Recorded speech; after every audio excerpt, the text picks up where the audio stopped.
Yeah. Van Glorious, Vanguard. Knowledge born. Yeah. United Front. What you want. To the Knowledge Radio. We in here. What you got? Dot. Work hard as a slave to one day be your savior. The wave unwavering. This is a labor of love. Rise with a purpose every day. Invigorated. If we were on TV, we'd be 10 times syndicated. If we waited for validation, a paycheck or accolades, we'd be starved, already lost or ran away. But when you're square solid in your circle too, you don't need a place for silence. The concept is conquered through media, not areas of people activity. A mix that don't lose ethnicity. Tightness that don't lose elasticity. Explicitly. This isn't where we give the novice regard. Nah, this is where knowledge is born.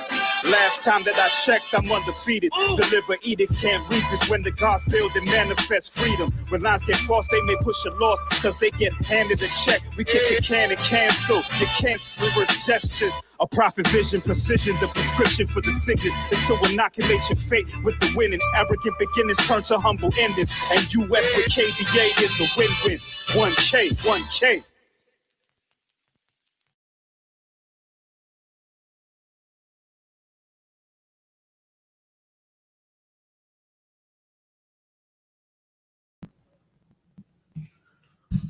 Peace and Black Power family. Welcome to another episode of Do Knowledge Radio, place where knowledge is born. This is your host, Knowledge Born Online. We are here on this after midnight session of Knowledge Born. What's the science? So here to get busy. So just came off of a very, very, very impactful interview with my brother, the interview king, Doggy Diamonds. Check that out on Doggy Diamonds TV. Also uploaded it here, so you can check it out. It's premiering right now on this YouTube channel. So make sure you check it out. Interesting dialogue. Shout out to my brother Doggy Diamonds for the opportunity to come on the platform, kind of impromptu, and just share the thoughts. So if you're watching from another place, I implore you to come to subscribe to the show here, www.youtube.com/Do The Knowledge Radio, DOTHAKNOWLEDGERADIO. Check out our e-commerce site, our hub site for merchandise and show-related inquiries right here, www.doknowledgeradio.com. So if you're looking to be a guest on the platform, or you're looking to start a series, we have room for you over here on this particular platform. You see what I'm saying? So you can come over here and apply. So y'all can email me at doknowledgeradio@gmail.com. I knew it was one thing that I didn't put up here. Or you can contact me via this doknowledgeradio.com. All right. Book our services at our website, www.dtkenpoweryou.com. There as well, you can see all of our services listed, as well as the connections to the business pages that we have on Facebook with the services that we offer. So the products are on doknowledgeradio.com, our services on www.dtkenpoweryou.com. So you can follow the show via social media, why I keep saying www. Follow the show social media, Instagram, at Knowledge Born Allah 357 on Instagram, and on Twitter, at Knowledge Born 15 on Twitter. So you can follow the show, catch the updates, stay in tune with what's going on over there as well. And you can donate to the platform of our community outreach. As I stated and will continue to state, we are feeding 100 children 5 days a week. So you can donate to our initiatives or just to, you know, keep the platform going in support of Black media. Cash App, Knowledge on the Line, and also if you don't have Cash App, you can donate via PayPal. So Cash App or PayPal, PayPal.me/Through Knowledge Radio. And I think that's it. I think that is it. I had a couple other announcements, but before I do, let's bring in the reason for the season. Our warrior, Sister Sass, aka Assassin, aka daughter of Zodak. Shalom. Shalom, give thanks. You can hear me, right? I can hear you right. Oh, good. Hey. Hey, hey, hey. Shut. Shit. Yo, Shan, you see that interview, Shan? I did. Bad for the technical difficulties, but other than that, it was cool. It was cool. I think it was. I think. I think people were like, we were hoping for more spooky. We were hoping for him to say that, there's secrets and I can't tell you nothing, type of thing. So yeah, you even gave him good old Google and still didn't resonate. But it was good though. It was good. It was a lot of questions and in the chat and everything, and like, some naysayers and stuff. But that's what you expect from the black community. Like, that's what we do when it comes to like topics like that. It's funny how I know we I don't know, I get criticized for turning spooky away because I have a response for spooky stuff. And it says, well, it's an African thing. It's this, is that, whatever. But then when it comes from your perspective, and what you claiming is now it's spooky and now it's evil and now it's, no matter how you explain it, it's just, it's weird. And even though you made that connection with, Africa and it being like somewhat influenced by, something out of that, it still didn't resonate. So I don't know what to say on from that point of view. But from the interview was pretty cool. Doggy Diamonds was spooky. He was like expecting, to hear the spooky too, because he was trying to be careful. Like, I don't want to violate everything I believe in. You know what I'm saying? Like, I need to rethink about, like, damn, like everything is connected. Like, how am I gonna deal with this? Like, and that's what I was saying before. Like, everything's connected. If you go and do the research, I like following the path. Like, this leads me to this and this leads me to that and everything. So yeah, linguistics. He goes, damn, we say build. Oh my God, that's Masonic or whatever. Saying, like, I can't say that no more. So, it's that type of thing. So, yeah, words matter. And that's what I tell people. You got to know what words mean, how it fits into history and also philosophy and anthropology and all these things. It's like a whole nother world, and this is what I spend a lot of time doing, even though I have a whole lot of other stuff to do. But to me, it's fun. So, yeah. I was taken aback by his reactions to what you were saying. It was right.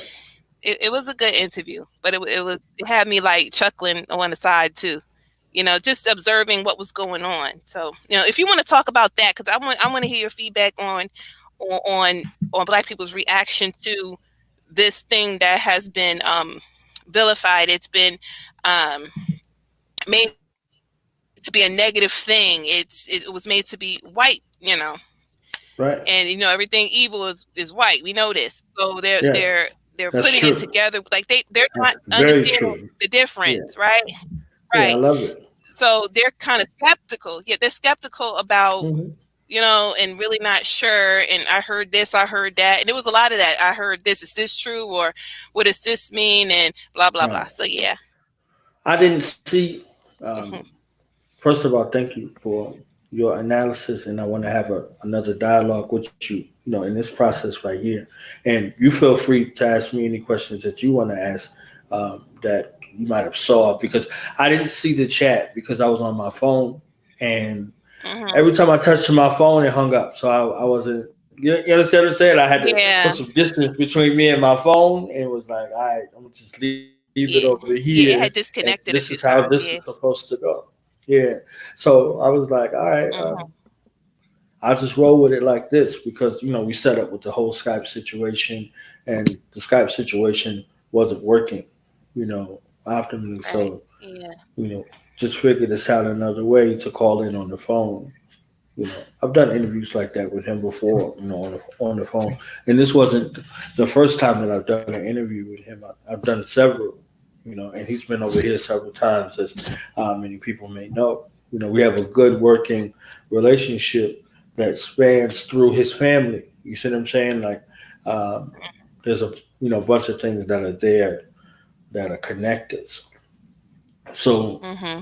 you know, this opportunity was just based off, like you said, a phone call. We was talking about some other stuff. You know what I'm saying? I called my fam to holler at him and see what's going on, what's up, blah blah blah. Some things you don't text. You see what I'm saying? Some things you don't text. Yeah. Sometimes Yeah. somebody want to hear the vibration in your voice to see what's going on, because your voice will tell it. If I can't physically see you, your voice will tell it. You know what I'm saying? I'll know where you at, because there's no tone in text. You see what I'm saying? Right. So, we were talking, and then this came all the way back around from a community perspective and example. You know, this platform for me is African centered and African only. By design. If it wasn't, it would be a whole lot of other things that would would go on. Not nothing that would be off code, but based off of how this was established and how this was given to me ancestrally, I have to do it in a certain kind of manner. You see what I'm saying? So because of Right. certain things, it's probably why these things happen in the way that they did today. Uh, I can almost guarantee that's the reason why it happened in the way that it did. So uh, just when I looked at some of the chat things, you expect all kind of stuff in the chat, and I asked him. I said, whatever you want to ask me, you can ask me. Whatever you want to ask me. You understand what I'm saying? So it's like I already put it out there, because I've done this for so long, and I've talked to so many people, so many skeptics, and all of that I'm already prepared for a lot of the questions. I'm already prepared for a lot of the accusations, all of these pictures that are painted. And, my goal in that was to divorce Black people from those concepts. Us. I'm talking about us. You understand what I'm saying? What we do, what we have done historically, and what we do presently versus what our enemies do. And they don't need anything in order to do that. You understand what I'm saying? They don't need to be initiated. They don't need to be call themselves any fucking thing. This is their behavior. And this is what I wanted to make clear. And this is why I was drawing these analogies in regards to, the fundamental differences is in the behavior. You can see brothers and sisters out there working in their communities. Where can you find that out? Everywhere. You understand what I'm saying? You could see it, and you wouldn't even know that this person or that person is anything. They just, that's in their position to do. If they're in a position to do, they do. This is how we do communally. We have to call it nothing. But in order for us to organize and do certain things a certain kind of way, we did establish something, you know, a black organization with a focus strictly and solely on black people. And it's the oldest organization of black people in this country. All of the other organizations came after, and there were roots that went along with it. So, in order for us to raise our children in a certain kind of cultural upbringing, we instituted rites of passage ceremonies where boys went from boys to manhood and girls went from girls to womanhood. Even though my perspective, the African woman is born an African woman, she don't need no rites of passage. Birth is. You understand what I'm saying? Like a man has to be brought through some trial and tribulation for him to call himself a man. You know, life is for a woman because a woman is the bearer of life.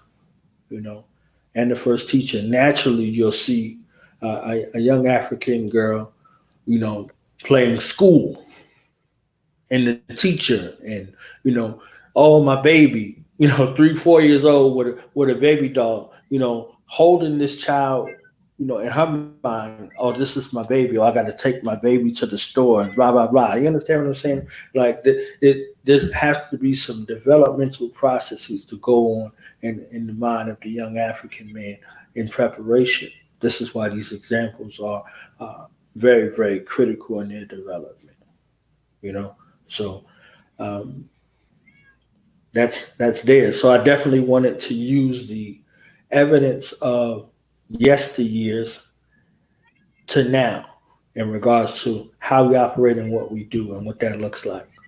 To not be confused with any of this other stuff that we see. You know, it was a vindication of our ancestral offerings for our culture and for our families to remain intact based off of all of that blitz attack that was happening from our enemies, chiefly the European, on the restructuring and the destruction and devastation of the African family.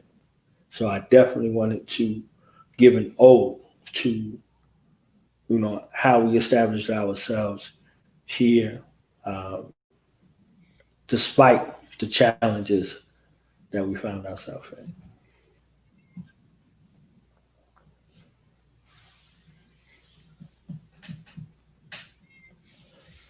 Hmm.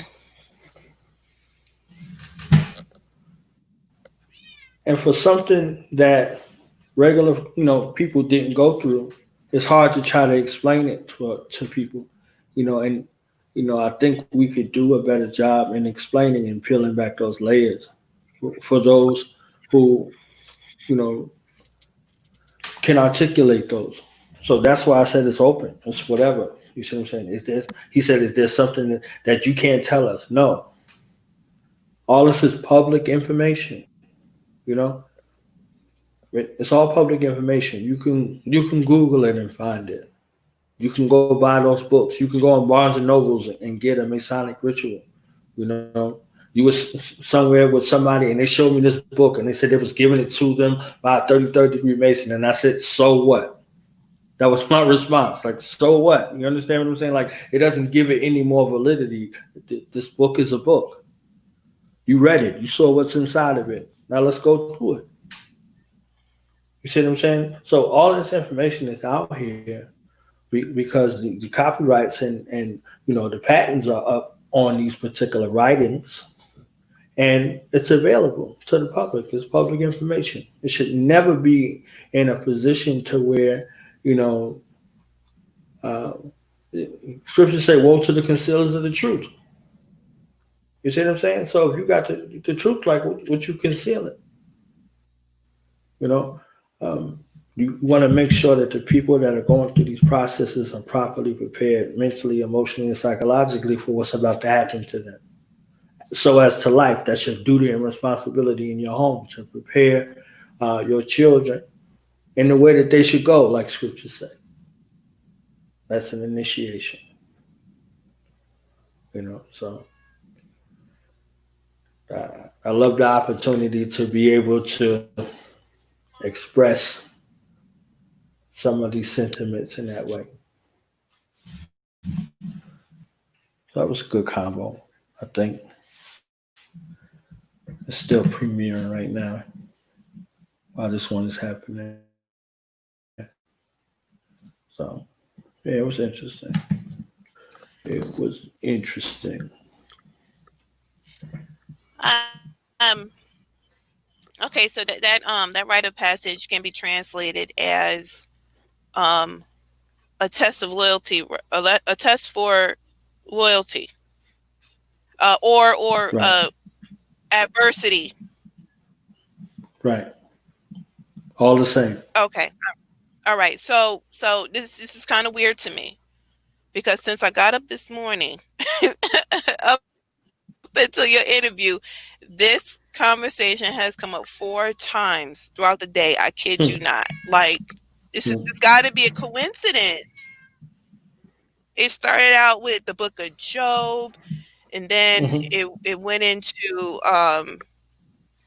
and then I had another conversation about it, and then the third one I heard was one of the brothers asking about, can God do this if he wanted to? And the other brother answered him, no, he cannot do it. He's like, what do you mean? God is all, so you mean he can't? So basically going back to the book of Job, it's weird. And then you're trying to teach them what you actually have to do in order to be, the initiation process, Mm-hmm. right? But they Right. weren't getting it. Like, this is odd. I don't understand how people don't get that when you go through something tough, that you come out stronger.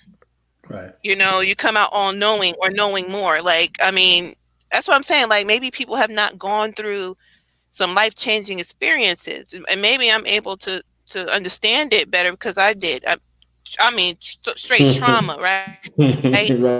And Right. I thought, yeah, and it was like the worst. I thought Yeah. that I had gone through the worst things in my life until this particular thing, and this Mm-hmm. was the worst. Okay, so I Yeah. feel like if something else is supposed to come after this, I can deal with it, kind of. You know what I'm saying? I can deal with it better because I've experienced this thing. It can't get no worse than this. I'll be able to deal better and be, and it makes you a better person. It makes you stronger. It teaches you things about yourself that you didn't know before. You know, and I mean, people are not making the connections. Why is that? Like, people are so enthralled. Is that a word? I think, yeah, Yeah. enthralled with I like that. themselves and and then what they believe in, that they can't see some other things. Like, you know, I will admit I was like that in the beginning, like maybe 7 years ago. Like, everything was strictly the the Torah, and if you weren't speaking like the Torah, it was like I wasn't dealing with you. It was always an argument. It was whatever, whatever. But I've since learned that you can't be that way because people are going to be different. And the Torah teaches you that too. It shows you that how people are all different, and not all things are bad. It's just some things that you shouldn't be doing, personally, that you shouldn't be doing, and that's with everybody, you know. But there's other people out there doing other things, and it's not coexisting, but it's just reality, right? So people are one way about something, and then they get to demonizing everything else. And I learned that that's not really a cool thing. That's I don't know what to call that, but I mean, even when you explained it, like you're saying, it's not. You explained the devil, right? And they Right. understood that part, but then um, it's like they were still making a connection with it because no, okay, so I think that that example you used about Rosewood, I thought that would have worked. Like, really worked. I mean, they understood that, but it still was kind of rocky. Like, wait a minute, those are Masons in the church. Like, Right. what is that about? And I mean, they really have too much to say about that, but even that still didn't wake them up. When you were talking about who, prominent Black people in the community were Masons, And you said Dr. Khaled was, and he was like, Dr. Khaled. Everybody's like, huh? What? You know? Right. And I know there's people out there who will demonize Dr. Ben and Dr. Khaled and all these people, saying they can't be trusted in what they say. Even Malcolm, they can't be trusted in what they say because they're Masons, and making a connection with white people instead of looking at the influence from, I guess from the motherland or whatever. I mean, you said there's some type of influence from there, but it's not completely that. And then you went to the Moors, right? And then people say, well, the Moors are traitors because they're Masons, because you see what they did to black people and this and that, and they're traitors, blah blah blah, and this and that. Yeah, so it's kind of like, I mean, it's negative all the way around this. Why is it so negative? Minus the white man. Like, you took the white man out of the equation, it's still negative. It's still negative. It's supposed to be that the reaction. It's supposed to be that. It's supposed to be. Yeah, I love it. Like, do you know how many naysayers and doubters out of the thousands of Masons that I've seen through that process? I was that person. You understand what I'm saying? Like, I was that person, all of it. I didn't need it. I don't, y'all need niggas, all of those shit. Like, y'all need to belong to something and all this old stuff. You understand what I'm saying? Like, y'all ain't nothing but followers, ain't no leaders and all of this stuff. You see what I'm saying? Like, until you take a look at the society that you're in and see that this society operates just like this, right in front of your face. Right in front of your face, this happens. This job situation. This was like the most foundational piece. Grown people, they all have jobs. You have no idea how you got that job. Mm-hmm. But you do. You understand what I'm saying? Like you have no idea how you got that job, but you do. The whole process of describing that, candidate process, moving further along in the interview process, all of it's Masonic. All of it. And this is how they set up a society to exist in. This is how, the stuff they're talking about, like, oh, you could go into court and get off. Like, there ain't no signs. It's their skin. It's their skin. It's their family name. You understand? All of that. All that's related. All of it is related in regard to how they exist. And this is how it's supposed to be. It's not our flag that's there. It's their flag.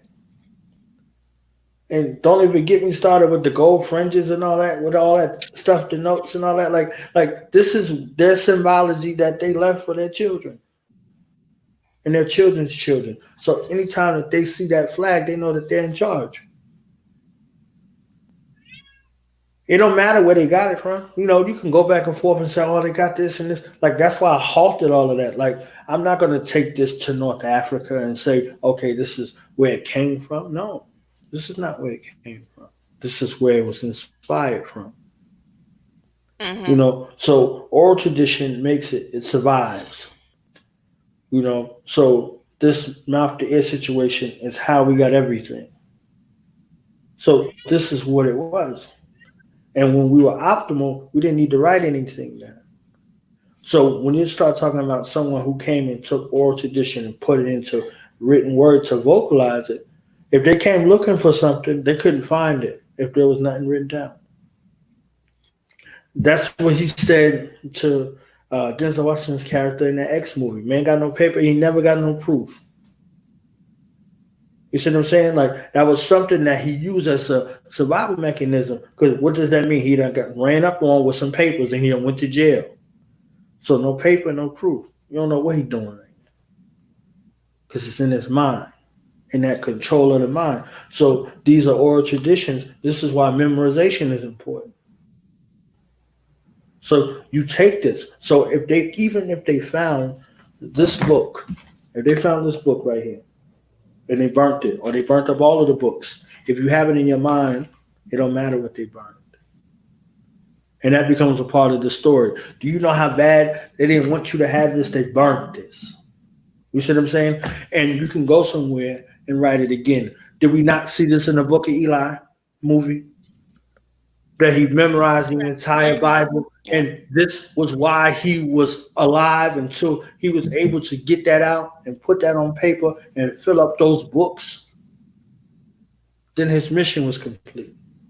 Nothing could hinder him or stop him along the way. And something that he thought stopped him was something that was added to the mission. He had to find someone to replace him. So all of this all together, like the story continues and it goes.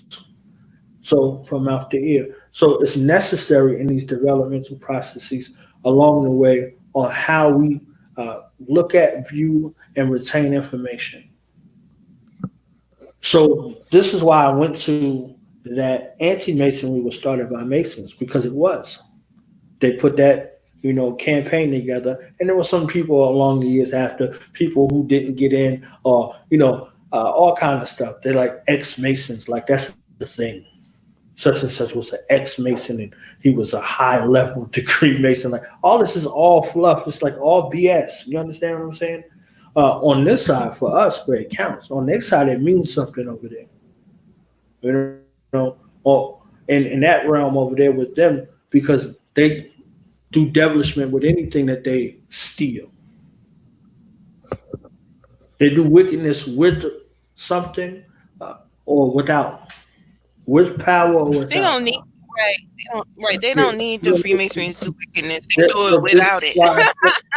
Right to their behavior, like a direct correlation into their behavior. There was 1,500 people over there watching, and I invited them to come over here. I said we'd be on at like 1 something. Nobody came. Because, it was just really that, kind of conversation. And if I would have looked at the chat, I would have answered every question in the chat. I saw most of them like looking on the playback. Yeah. It would have been a longer conversation. Like, it's nothing. I saw all of that, all of that stuff. Like, well, what about this and what about that? Like, people were putting Masonic catechisms in the chat while we were speaking. Yeah. Yep. You understand what I'm saying? Like, people were asking questions. I would have answered all those questions. Nothing.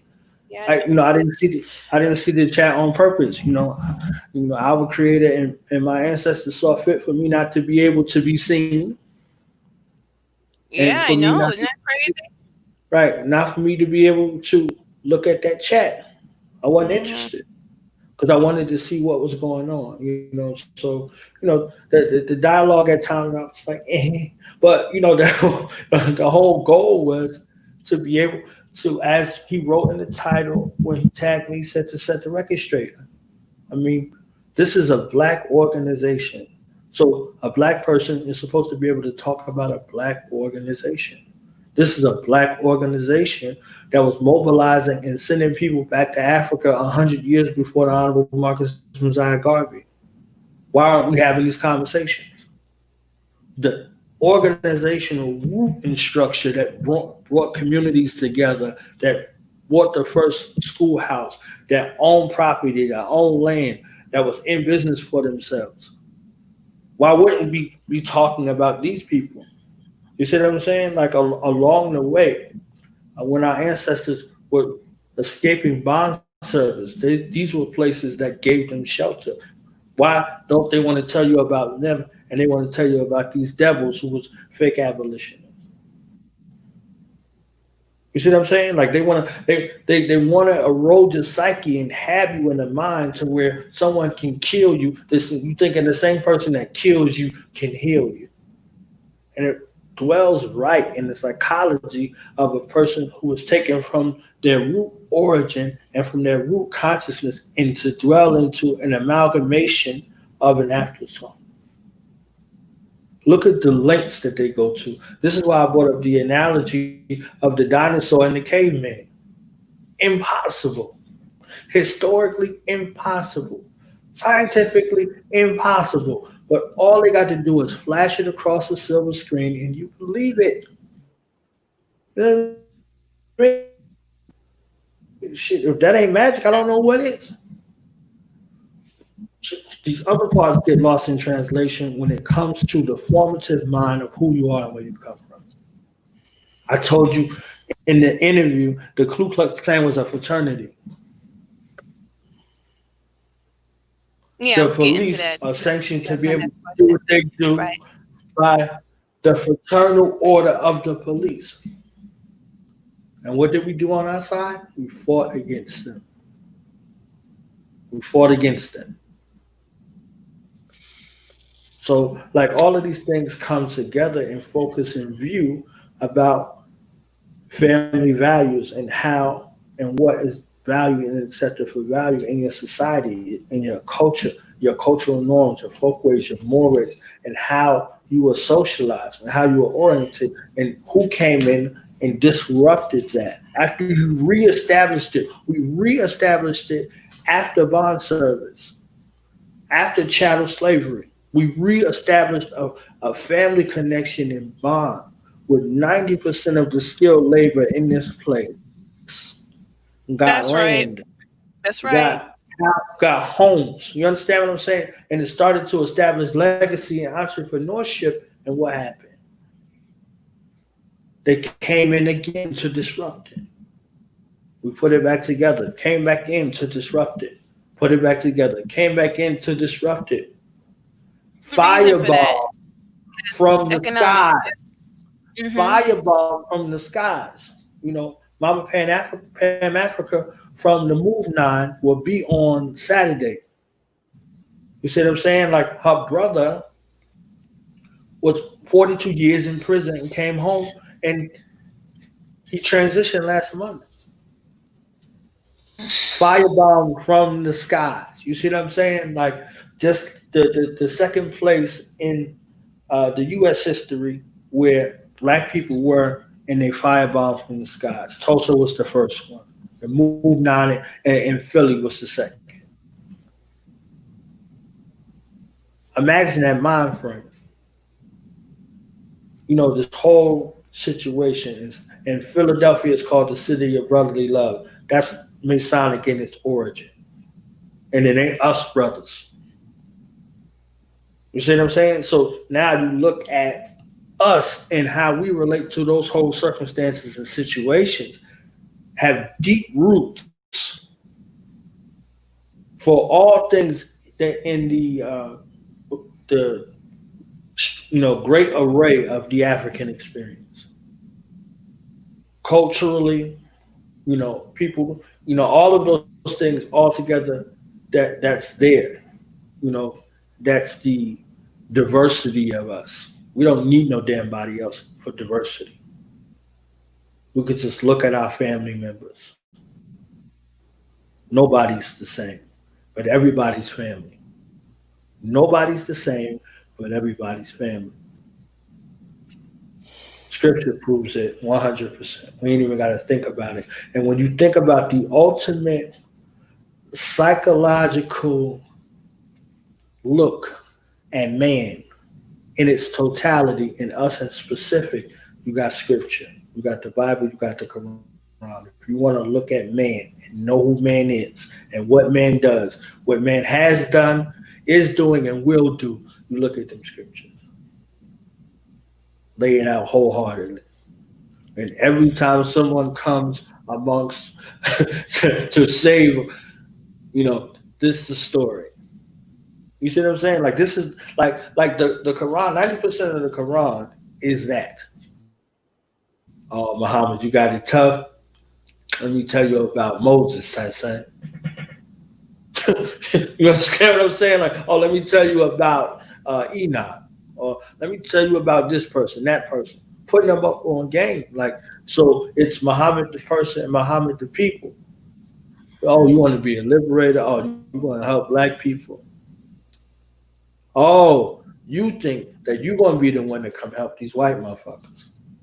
Let me tell you what they're going to do to you. You understand what I'm saying? Like, so all of these things all together, and it comes to this whole cause about who you are and how you operate. It's there. And our ancestors is like, yo, we did this shit already. We did this already. We fucked this shit up. So now we trying to make it easy. We trying to put a little cheat code together for you so you don't make the same mistakes we did. So you'll be able to do it. Like this will be the generation to do it. This will be the people that'll do it. This is what they look like. This is the type of characteristics and traits. These are their behaviors. These are how they be able to be identified. So it's there.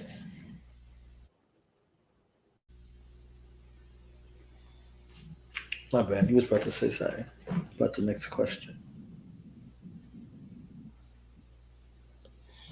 No, you covered that because that's where I was going next. Because the phrase "Black people always got to be a part of something."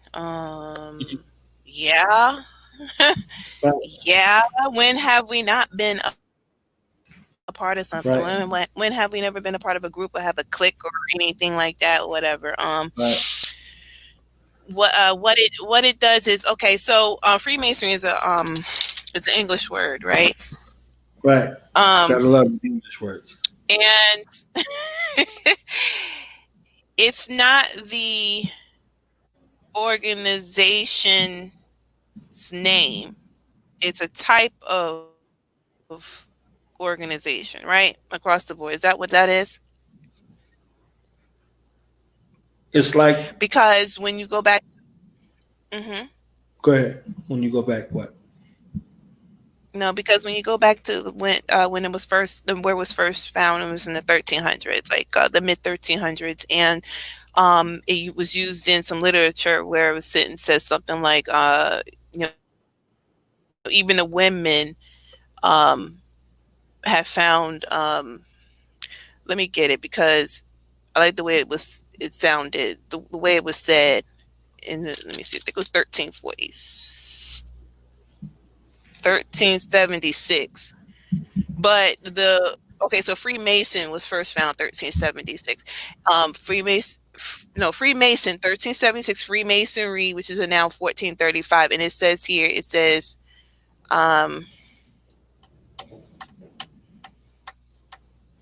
dag nagget, where'd it go? I need to find this because they use it in a regular way. It's not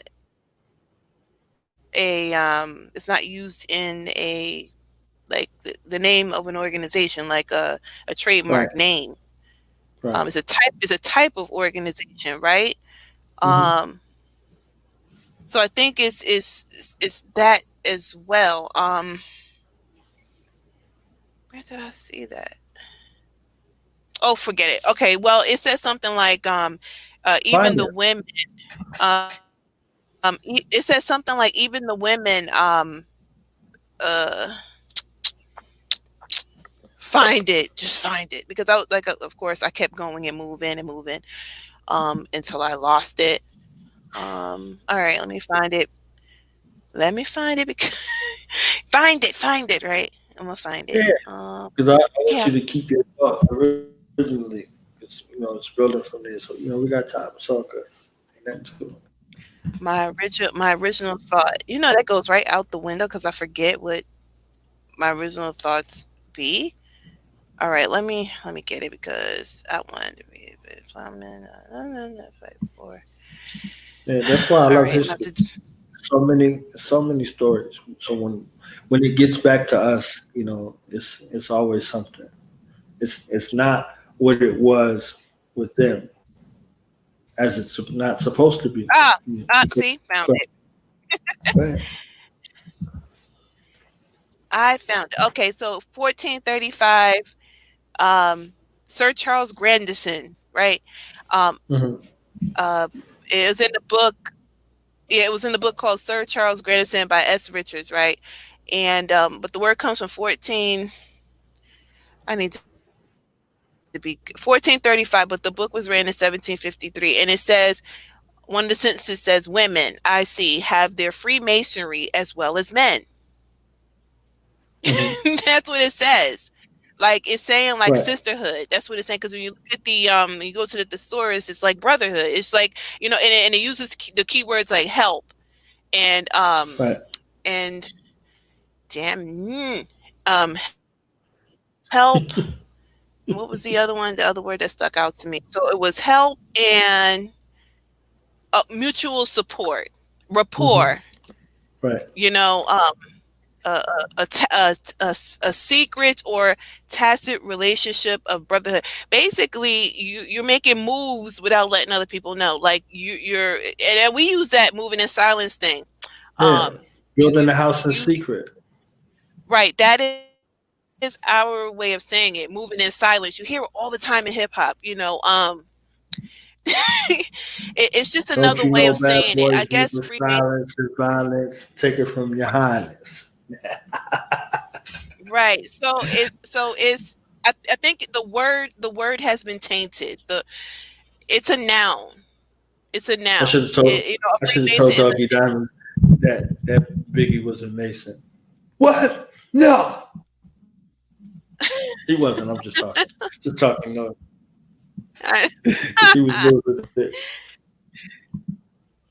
yeah, it's been used in literature all over the place with no direct connection to free quote unquote Freemasons that you would know. You know, like it's Prince Hall is the name of the Freemasonry organization, right?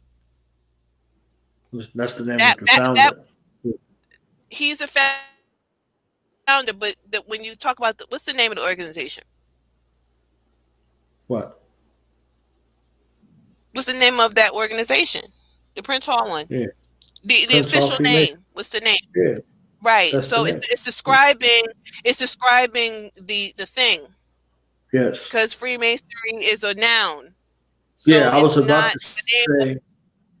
I was about to say in the movie The Matrix when Morpheus was talking to Agent Smith,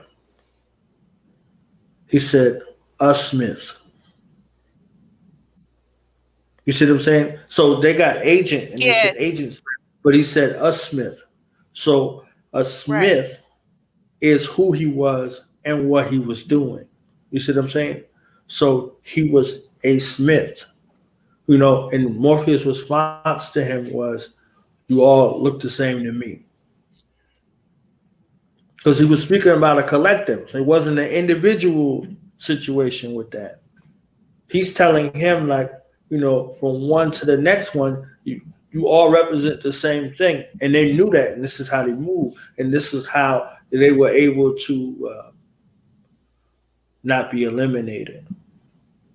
So it wasn't one sentinel that came to you, it was thousands of them. You know, it said one for every human.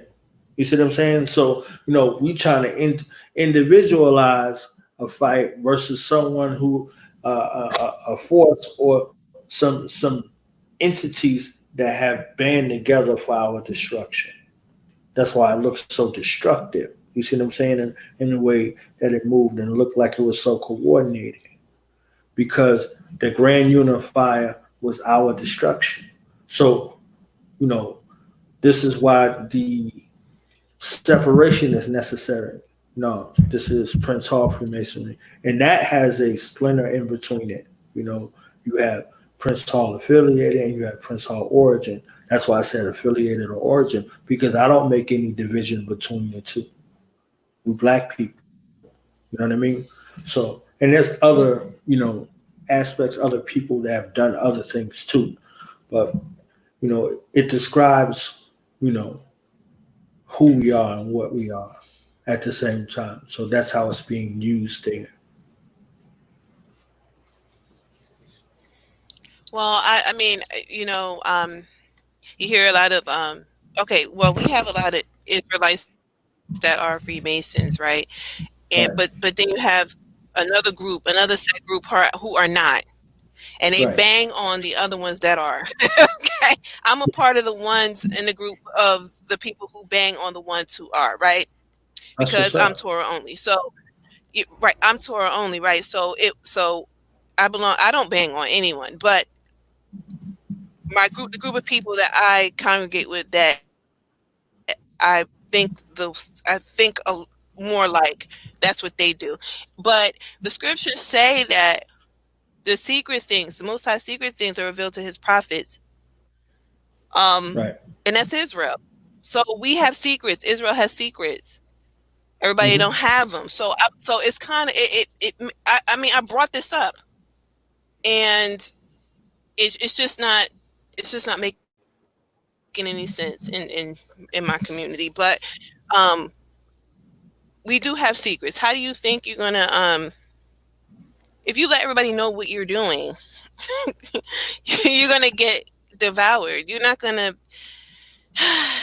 I mean, it's common sense. It's common sense. You just don't tell your anyone people who are not in your group your strategies. You don't give them your playbook. You know what I'm saying, your opponents. You don't.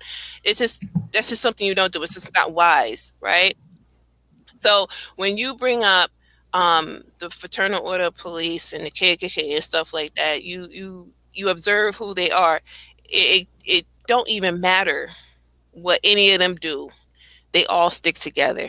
It doesn't matter. It don't matter. It could be the most heinous thing, and the boys in blue are going to cape for the boys in blue. Okay. At the end of the day, I don't see nothing wrong with that. Because you deal with those issues internally. But when you have a whole country coming up against the police, of course they're going to be on defense, and they're going to protect themselves. And then you have the vets that look out for them too. See, that's just the way it goes, and it could turn out to be a full-on war because of that. This is something that the Black community lacks, and we don't understand that. We quick to be pointing a finger at each other, and people say, to me, like, well, how could you hang out with this person and they did this and that and everything. Like I said, listen, I live in the hood. I live in the hood with doctors, lawyers, teachers, killers, drug dealers, all these different types of people, and they're my people. I'm here in the midst of them. I'm not going to go around and try to take them out and try to destroy them. I'm not going to do that, because at the end of the day, we're all we have. Now, as far as like the drug dealing and all the killing and all this stuff, that's the internal issue that we need to deal with. The community has to deal with those issues point blank. You take care of your neighborhoods, and the people would do it. So, I think what people will say, well, that's wicked sass, because that person did this and you're still blah blah. Well, I mean, okay, but we're working on this who's to solve this issue if not us, right? If not us. I said not every crime deserves a prison sentence or a death sentence. It doesn't. You have to go and assess the issue and deal with it like that. But we're not into doing that. We care more about other people. Now, when I hear about Freemasonry, right, and especially the Black, they're saying, oh, you're trying to be like white people. You're trying to be like them. But guess what? They don't accept Black people in their books, and they say that. But I mean, who cares? Like, does it really matter? Are they the standard of first of all, they're not supposed to accept you because you're not their brother. That's number one. Like, like that right there. So, Rosa. And this is why I drew that distinction. That's why I drew that distinction. And that's why I went to Rose with it, because of that. Like, hey, like, he asked him, he's like, are you a Mason? He said, yeah, not your kind, and shot him in the head. Yeah. You know what I'm saying? No. You see the inverse. The inverse was this cracker just came from beating on this girl and dragging her all through the house and all of that. And, Mom and them was like, scrub the floor. She's like, don't worry about it. You know what I'm saying? Mind your business. You understand what I'm saying? Like, and this dude was able to get away because some brothers gave him safe passage. Mm-hmm. You see what I'm saying? So old dude was like, nah, yo, what you doing?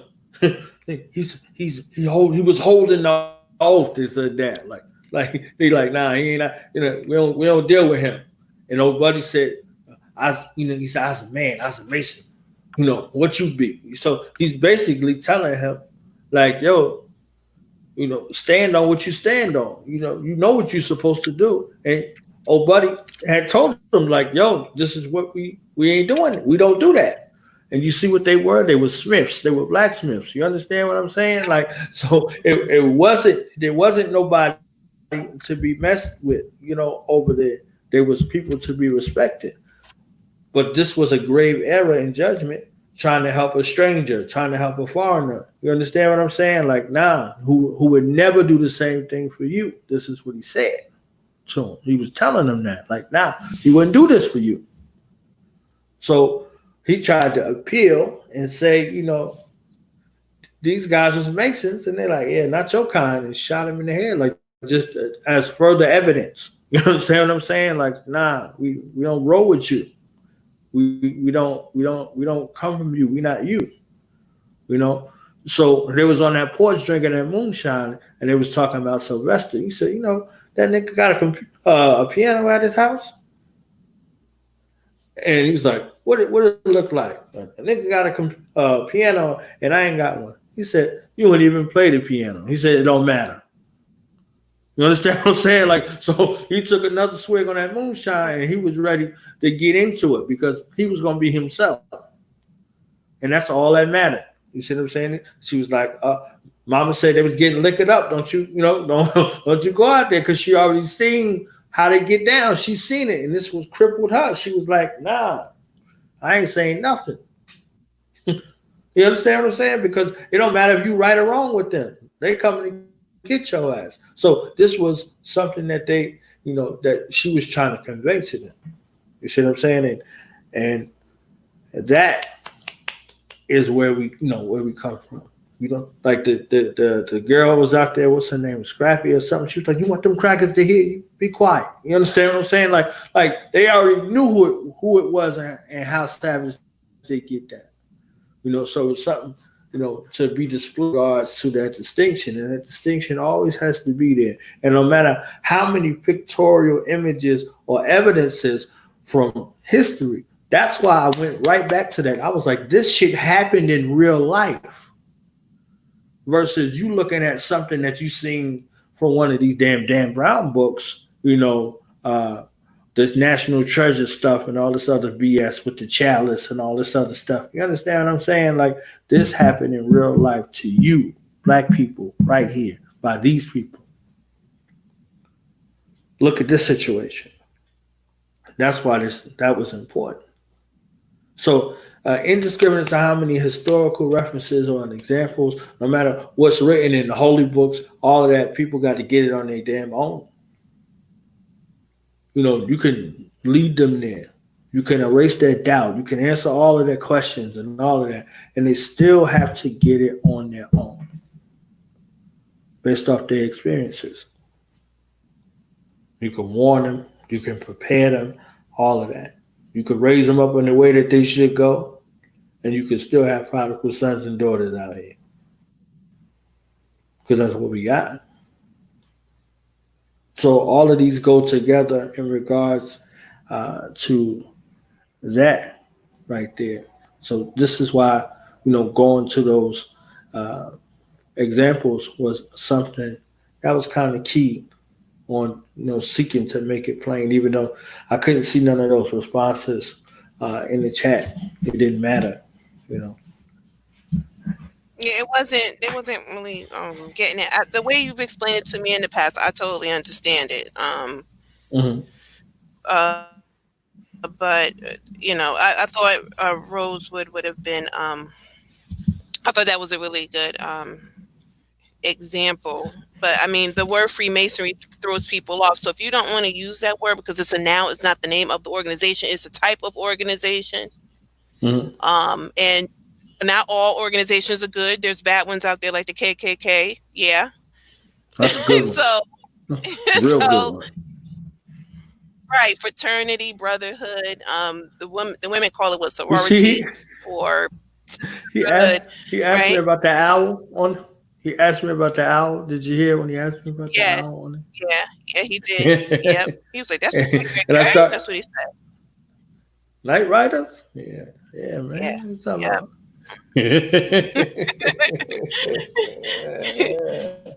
So we need And then I said Black Legion. to, You know, see all of that. Go ahead. yeah, it's the word that has been tainted because if you've ever read that 1,000-page nonsense of Aleister Crowley, you would be like spooked out too, kind of like this is some, these are things that Black people just don't get down with, and it's like Which one? this is like some evil stuff. Like we we get turned off. His autobiography, Aleister Oh Crowley. yeah, yeah. The autobiography, 1,000-page, whatever that is, and it's demonic. It is. It's very demonic. It was so. He was so, and people don't realize that he was so like crazy and disgusting. He was thrown out of Freemasonry. Out of the I don't know what it's called. He was thrown out of the lodge, the Freemason lodge, the white ones, because he was so vile. And it doesn't, and he had to start his own thing, or I mean come on, you're more Yeah, I vile don't than if they set got him to throw you apart out. from no white people. He's No, white. no, what I'm saying, no, He's right, white. what I'm saying is, Jack the what I'm Ripper. saying, yes, what I'm saying to They're all the same. Like you is George Washington. right, they're all vile, but this Yeah. guy was so proud of it that it was no longer a secret. It ended up in his book. Okay, all the things that was going on plus some, and they threw him out. Mhm. Okay, it's like, you know what I'm saying, like blood, children, pedophilia, the homosexuality, all those things, and then mixing it up with things you find in Africa. Right. And when I think of that, I'm thinking about them going in and actually placing terror on the people. Like they just didn't go in there and do any research. No, they took whatever they did, put it on the people, and I mean cause damage. I read something today that what was I reading? Because I read a lot. What the hell was I reading? Wait a minute. I was reading something. I wasn't reading anything. I was watching Thor. I was listening to Thor as I worked. And Odin said to Thor, he said, "You just caused the people a lot of pain and suffering of war." This is what he said. You did this thing. Now the people are going to suffer. So when I think about all of these things that they took, they came because it's not theirs. They came and it took all of these things, what the people had to go through. And that's what I think about, and it bothers me. It really does. It, like, people say, "Oh, that's in the past." That doesn't. It bothers me, because it wasn't taken without the killing, all the blood shed, the raping, the robbing, the terrorizing of the destruction, so yeah, that whole thing is evil, especially when they're taking things that don't belong to them and using them as symbolism. And what do they say? They say serial killers, they take things from people that they killed or terrorized or whatever and use it as a they create a shrine out of it. Yeah. Shriner, right? Yeah, they they create a shrine to and they're proud of these bad things that they've done. It's like this is where that whole trophy thing come from, and Right. and the worship of these statues come from, and it's all connected. It is. And so when I'm looking at it, I'm like, okay, because we watch a lot of detective stuff, the First 48, blah blah blah. Right. These serial killers, documentaries, they make shrines. They take it, they steal it, they take it from people, and they create these things and they put it into their stuff. So when you see their the hats that they wear, the head coverings they wear, the things around their neck that they wear, the stuff they wear around their they're wearing around their waist, even to the shapes that they're using, that means something in someone else's culture that is precious or whatever. They've taken it now, and basically what it's showing you is that this is what we did. we did all of these things. We did all these terrible things. Mm-hmm. And they're wearing it. They're wearing it, and they're recreating it. They killed it wherever it was, the original place. They took it down and blew it up or whatever, and destroyed everything, but then recreated it in their spaces. Right. So yeah, so that's my analysis of it. And when I hear the word Shriner, I'm like, that's like a shrine, and I'm thinking about all the things that they have, like that menorah, the menorah, the Ark of the Covenant, all these things that they use for their rituals and their things or whatever, because it was all taken by blood, and it's an evil demonic thing. It is, and I don't understand how they could associate that with Black people, but they do, saying that this is what you guys are following. Black people who are Freemasons are traitors to their own race because they're following what these people over here are doing. So, and then they'll say, well, Black people are not accepted, so why are they even? No, you could start a brotherhood tomorrow. Right. A group of people and stuff. I'm in a group of financiers. It's like a sisterhood, with different people. Because when somebody needs help, somebody has a question about something that they don't know, something about the taxes or, buying something, the process or whatever, everybody's there to chime in. Do you know a lawyer for this?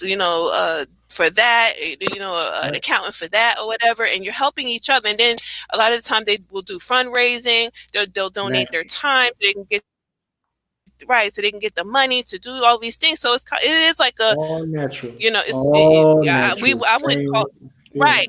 It's natural. That's how we do. Like you somebody party. Oh, such and such can't pay their rent. You got a rent party.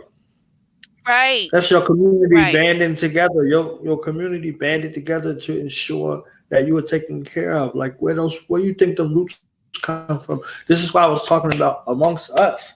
When you include anybody else, you have to answer for anybody else. I told one dude that in the debate. When you include anybody else, you got to answer for all of that. You better get very, very specific with your language, because they're going to bring all of this other stuff into the equation. And you can't answer for that because that's not you. You can answer for what you do.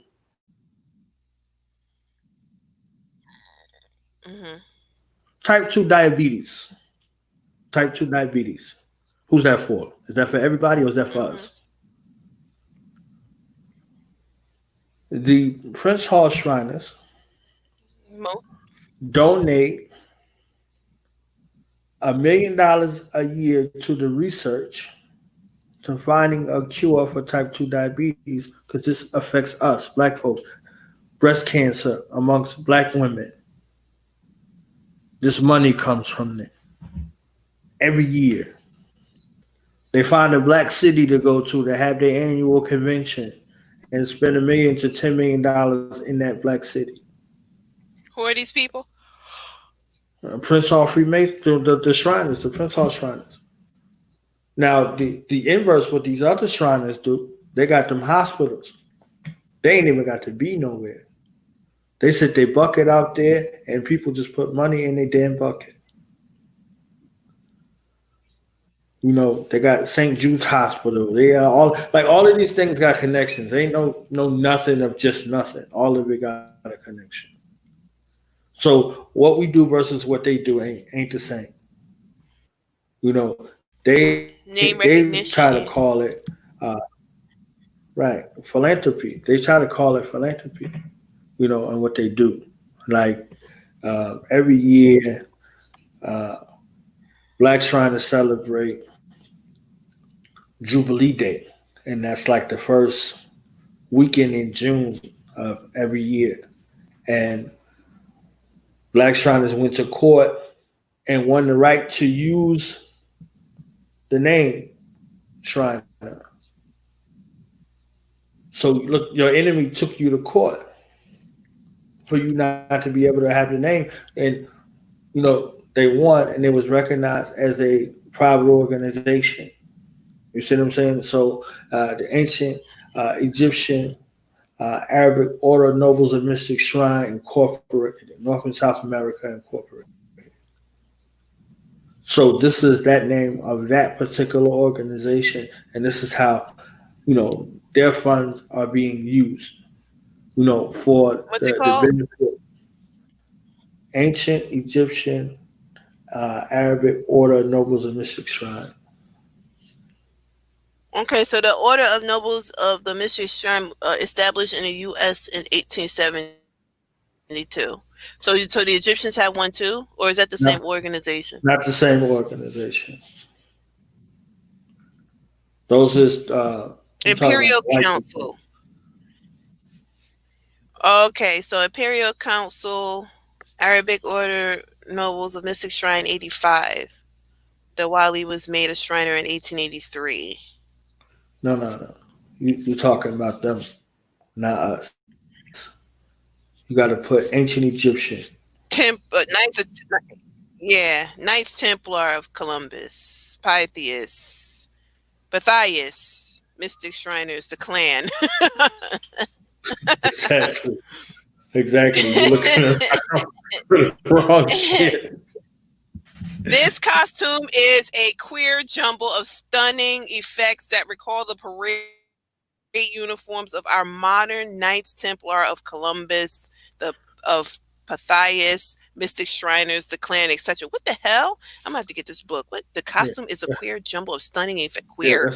Queer. That's not black folk. That's them. Right, but when you look up Shriner, this is what you get. This is what I'm telling you. Like, so when people equate it, that's the number one recognized symbol around the world, whether people know what it is or not. Right. So when you say black Shriner, that there's a difference there, right? Yeah, complete difference. So you have to put black on there to make the difference. We always have to do that. I hate that we have to do that. No, it's good that you got to do it because there's a distinction. You know what you're looking for versus getting caught up in this other stuff. So this is what I'm saying in regards to like it what don't we even do versus what they do. Go ahead. You don't find it in English. See, that's what I'm talking about. So you won't find it. You won't find it in the vocabulary. It's something which doesn't make it official, like in English.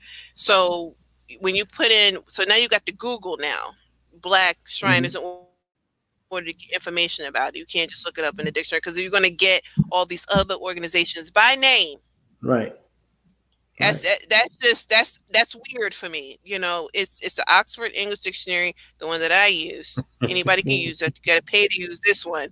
You have to pay to use this one because you get the history behind it. But when you look up the word Shriner, you even get the names, right, of the organizations with it, and that's in the dictionary. And I think that's unfair, but it is what it is. Not look. We're black. We're not English, so they can do whatever they want. It's their dictionary. But when our people are given these, we're given these things to read to educate. So when we read these, we're associating it with everything else, and that's the problem right there. Right. So the way to eliminate the educational system is flawed when it comes to black people. What you said? You just said something deep. What you say? I said the educational system is flawed when it comes to black people. It's flawed. Right. That's so you think you know something, but you really don't know. Right. Well, I read it in this book, and this is the definition of that, and that's what it means. And you're a wicked nigga. Yeah. You look, that's what you're gonna get called next, a wicked nigga. That's what you're gonna be called. So yeah. It's unfortunate, but y'all got a bad rap. Y'all got a bad rap even with black people. So we're supposed to. I don't know. I mean I don't see it any different than Christianity, to be frank with I don't like getting like this. you know, because it make it seem like I'm banging on Christians, but you following a white, you're following white doctrine, and you think that's okay. So you go to church, you're dealing with Jesus. Most black people don't see Jesus as a black person, so we're gonna keep it real. It's white, okay? They have no problem following that, but as soon as they hear Freemason, you're being demonized. When you're following all the same thing, it's the same thing. The white Freemasonry and the Christian, the Protestants, same thing. Right. That's why I gave the example for voodoo. That's why I gave that example. I gave the example for voodoo. I gave the example of communion, right? On purpose. Right. Yeah. Mm-hmm. Nobody is telling you, right? Nobody is telling you that this is wrong. Nobody's telling you that this is wrong. There's no alarm that goes off about, you said you're eating bodies and drinking blood. Nobody's like, oh my goodness, what are you saying? You understand what I'm saying? Like, nobody is saying that. Look, like, the little grape juice and the cracker. Like, if you was hungry, you ate it. Right. So it's like you looking at it, but you're not looking at it like that. You're looking at it. Your mother told you to do it. Your mother gave you the church dollar. You understand what I'm saying? Like, so it's there. Like, it's connected to your family. So when you are coming into the realization of something else, the hardest break is to break away from your family's traditions. Your family traditions. This is what your family gave you. Generations of your family gave you this. So you equate this that you receive with something that your family gave you. And this is what, how it goes. So that's the situation. That's the connection. That's the whole. When you can find a way. With that. But it's there. You see what I'm saying? It's there. And there are plenty other examples throughout, people's way of life to where, it is what it is. So I'm like, all right, this is cool. This is cool. There's stuff that's there. So that's why I drew that analogy. Because people are like, oh, that's demonic. This is cool, though. Is this cool? What I'm doing over here, feeding children, looking out for my community, to protecting my community against enemies, that's wrong. This is okay. You see what I'm saying? Like, so all of this stuff all goes together. Like, it's bugged, So, I see witchcraft was brought into the conversation. There was all kind of stuff that was there. I was like, yo, this is funny bug on how this goes. When we want to organize ourselves together, we don't have to call ourselves anything. It's already some fear associated with it. Could you imagine walking around in the 60s telling somebody you a Black Panther? Could you imagine walking around telling somebody you a voodoo priest or a voodoo priestess? You telling somebody you a Muslim? Oh, you telling somebody in the 60s you God. You understand what I'm saying? Like look at the mind jobs that go along with some of the stuff that we like. This is normal. This is normal, and this is normal amongst Black people. You telling Black people you go march to DC, they like, yo, you crazy. Oh, I'm joining the Nation of Islam. You crazy. You understand? Like, so any of these things in regards to us working, against the program of our enemies and their family structures is crazy to people who look just like that. Having to shoot people you don't want to be free. Having to shoot people because they don't want to be free. You crazy. You leaving the plantation. You must be crazy. You understand? They were free. We gotta talk about that too, because they were afraid of being lynched. Being lynched. That was the issue right there. Yeah. That was the reason to stay and get subjected to this other torture that goes along with it. Rape? Yep. Yep, they're Christian? afraid. Yeah, they were that scared. They were that fearful of that white man. Yep. They weren't willing to die. They were not willing to die for their freedom. And that is what you see I don't think so. today.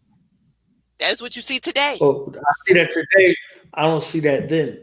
I don't see that then. I see it today. I don't see it then. Okay, I don't think. what was how do you see it back then? What did you see back then?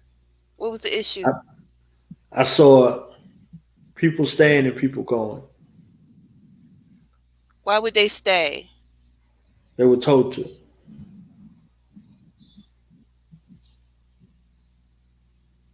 They were told to stay, and they stayed. I can see evidence. Like I can see evidence. Like there are remnants still today, but with so many destroyed black homes, you don't really see it. But you seen it growing up. You didn't go If nowhere.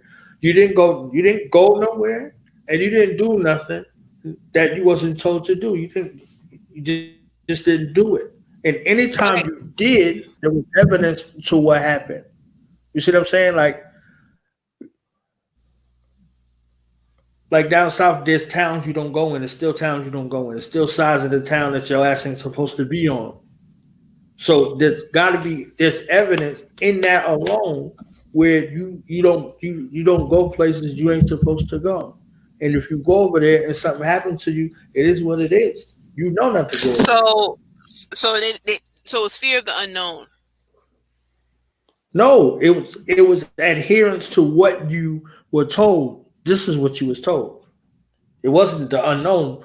The So unknown was what made people rebel, and they wound up being hung from some fucking trees some damn way, or killed in some other so kind of brutal. I don't know. Maybe I'm probably not asking the question right because I don't be asking questions right. But no, what I mean is that you said they were told to stay, but Yeah. if okay, you're told to do something by your mother, right? Hmm. And you don't do it. Why? Because you're afraid that she's going to whoop you behind, right? And then you have some other kids who just get up and do whatever they want and go and then take the consequence, however it come if they're caught, Right. right? So, Mhm. so when she was trying to free slaves, bring them, uh, move them or whatever, and some didn't want to go. There's a reason why they didn't want to go. It's more than them not being told not to go anywhere. There was some issues there. Right? I mean, it's more to it, right? It's not because they were Do told you- to stay there. Yeah. No, yeah, I'm not Or are you discounting going what you're by saying in or you regards going to that. I'm or not you going saying by what solely. Harriet said? I'm not saying this is solely the thing. I'm saying there are other factors. The other factors that I'm talking about are factors that don't get examined. Somebody had to Oh, live. okay. And then They could die. Somebody had to do you live. believe Go ahead. do you believe that some didn't think they were slaves, didn't know they were slaves, like she Yes, said? yes. That right there, I don't understand that. I understand how Booker T said it. When he said that uh, they were freed, but a lot Don't of you them have chose to stay on conversations the plantation. with people like this all the time? Don't you have conversations with I people I that don't know know I try not I try not to. I try not to. what you still do? I try. Don't you have some conversations with people that don't know anything that's going on? They looking at you like you done lost your damn mind. Like, what are you talking about? War and war. Like, we're at war. Like, what?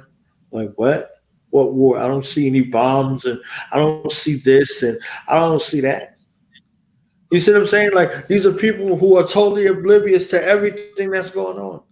Everything, no matter what's happening, they oblivious. Like, Or no. maybe it was due to the circumstances. Maybe they had children or whatever, and or elders, and it could have been that too. I mean, Yeah, it could be anything, war. right? Yeah, yeah. So I was saying, like, in regards to relations to these conversations, she's having these conversations. That Turner's having these conversations. You see, like they're having these conversations, and there are people that couldn't go, and there are people who one in Tanaka. So it's both of those categories that we named. The one that I'm speaking about is the one that is seldom brought up in the equation. It's The ones they that are who do what they're told. yes, yes. Okay, okay. And there's no other reason why they just do what they're told because they're programmed. That's what you're saying. They call No, I mean, Harriet crazy, right? I'm saying yeah, they did. Yeah, they did call it crazy. Of course. I'm saying in regards to how our families were structured. You see what I'm saying? Like how our families were structured, especially in that type of environment. There's all of these instances that lead to insurrection. 200 or more insurrections happened on the plantations. It wasn't just one or two. You see what I'm saying? They like to paint the picture with Yeah, that nasty they brown. were getting Yeah, it was the hundreds of them business. Yeah, that was happening. Yes, hundreds of them that was happening. So you they can't don't have that. teach it. You can't have that amongst the people that's supposed to be scared of of their master. You don't have insurrection when everybody's scared. You have insurrection when everybody rebels, when everybody resists, and they can't wait to do it. You understand what I'm saying? Like these are the people that we come from. Now, these other people that come in that want a better position on the plantation, they find a way to try to get water or some kind of way in with our enemy. They come, against us. You see what I'm saying? So, the analogy I used earlier, it was like, oh, some of these people they get a bad name. Did I say like every black Mason was good? No, people ain't shit no matter what they call themselves. You see what I'm saying? Like when he talked about the boule, I said, yeah, there's some that shit exists. That shit is real. There are people that are there that happen to be Masons too. You understand? But this is their own thing. Sigma Pi Phi is their own thing. That's that shit that they're doing. With protecting the crown and all that other shit. Like they think that they're in some kind of elitist position amongst black people, that they are above us and they are subservient to white people. This is a real class of people. And you can find real evidence of these people, whether they're in this damn fraternity or not. Go look on your jobs. You understand what I'm saying? Go look on your job and the people who be around the public officials and shit like that, because you can't be you in them instances. You got to be somebody else. So there were people where we gathered together and we organized. What they grabbed a pen and a pad and they were writing down the license plates of the people who were at the meetings and turning them into the police. Not getting paid, naturally, instinctively, they had something going off of, oh, this is wrong, or they crazy, or they're doing something wrong. I got to turn them in. So in those instances, this is how it looked. This is what they were doing. Oh, they planning on running away. Oh, they plotting a rebellion. That's twofold. Because most of the best and the brightest of our ancestors that was brought over here was military. So we knew how counterintelligence works. We understand warfare. We know this is how this stuff works. We sent spies into the house. We sent misinformation in the house. All of that. They listened, because they made themselves virtually invisible and got all of that intel and brought it back. This is how all this stuff worked. I say worked like past tense because it no longer works this way. You got people think that they're, again, just like I stated from then, justified in what they're doing. You can call the police today still in 2020, the 22nd of July. You call the police to your house and die for it. This ain't nothing to be of your benefit. This ain't nothing to be for your benefit. Another way to be a destructive tool in our demise.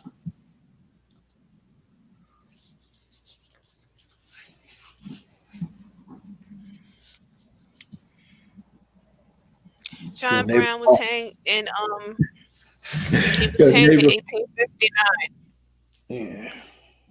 Your neighbor Insurrection called and then for a wellness check on you and you end up dying because of it. You gotta pay attention to these dates because this is funny. Like, cause Juneteenth was what 1865, right? Right. John Brown was hanging 1859. ah, fighting. You know what I'm saying? Went out fighting. Um, there was some. They don't talk about the drama with not having enough slaves to keep up. Okay, so all right, so you fast forward. You got to fast forward to the Great Depression. The permanent underclass was no longer a permanent underclass, and they needed that back. So, and the baby boomers, let me tell you, benefited from that. So, yeah. But I mean, you can't discount the slaves that actually fought. You know, organized and fought. And there were guns, big guns. You know, there was a military, and that didn't stop them. That's the main reason. That's the main excuse as to why you can't do that stuff anymore, because they'll blow you up. I guess like was it Tulsa, like that? So yeah, but yeah, they that was a brotherhood and sisterhood, or organizations. Those were different. You know, they were part of that. I'm sure not all Black people were a part of those things, but it made a difference. And they helped them Definitely made a regardless. difference. This is the epicenter of organization. They helped them regardless. They organized to help them regardless.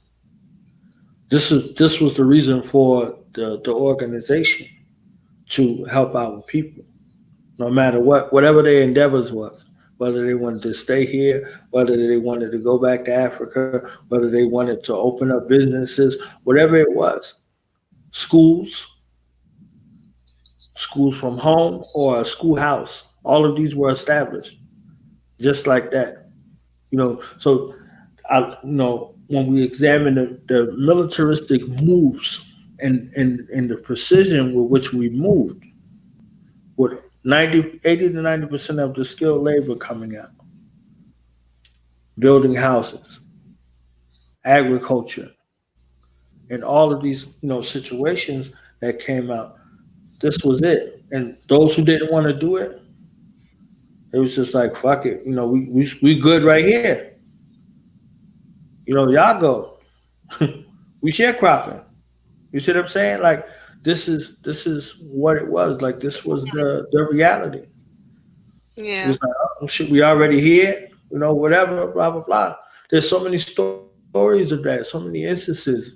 I had a brother on the show. Elder on the show. Him and his wife, and his father was a sharecropper.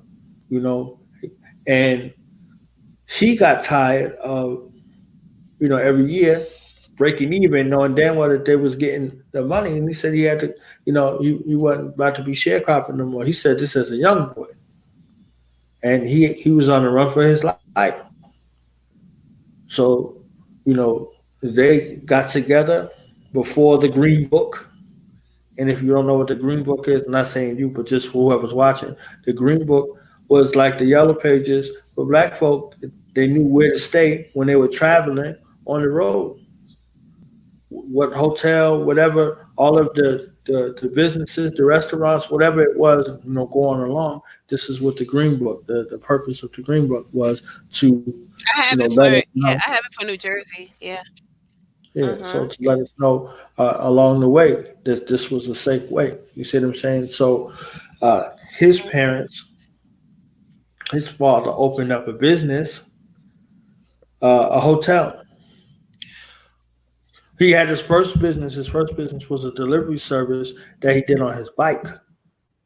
You see what I'm saying? Like he was delivering from a black farmer, and he made a transportation company from his bike. So from a bike to vehicles to 3 trucks to make deliveries, and he was able to buy some land and buy this big house that he turned into a hotel, and this was his business for the blues players that was on the Chitlin circuit in the Mississippi Delta. So up and down the Mississippi Delta, all of those well famous, you know, blues musicians would come through there, and this is where they stayed at. They stayed in uh, this house that was his hotel. So this was his family's business, two businesses that was there that was started from a bicycle and a shot from a black man. You understand what I'm saying? So they were able to do that, and when word got back, they burnt his house down. They burnt down his hotel with them in it, tried to kill him. They went to another place, what do you call it? This community where you went to go retire. This retirement community, basically where you went to go die, and they established themselves in that town, and he became mayor of the same town. The brother that I'm talking about that I had on the show, he became mayor of that town and revamped the entire town, and he changed the town from a place to die to a place for a fresh start. So like these are the people and these are the stories of these unsungs that we never get a chance to hear. And this is how, things were moving in this place with in the midst of everything else that was going on, this stuff was still happening. So these are the kind of people that we come from. So in the midst of this adversity and all these other things that were happening, the adaptable and resilient spirit that exists within us and stronger when it's amplified throughout the family. This is how we move.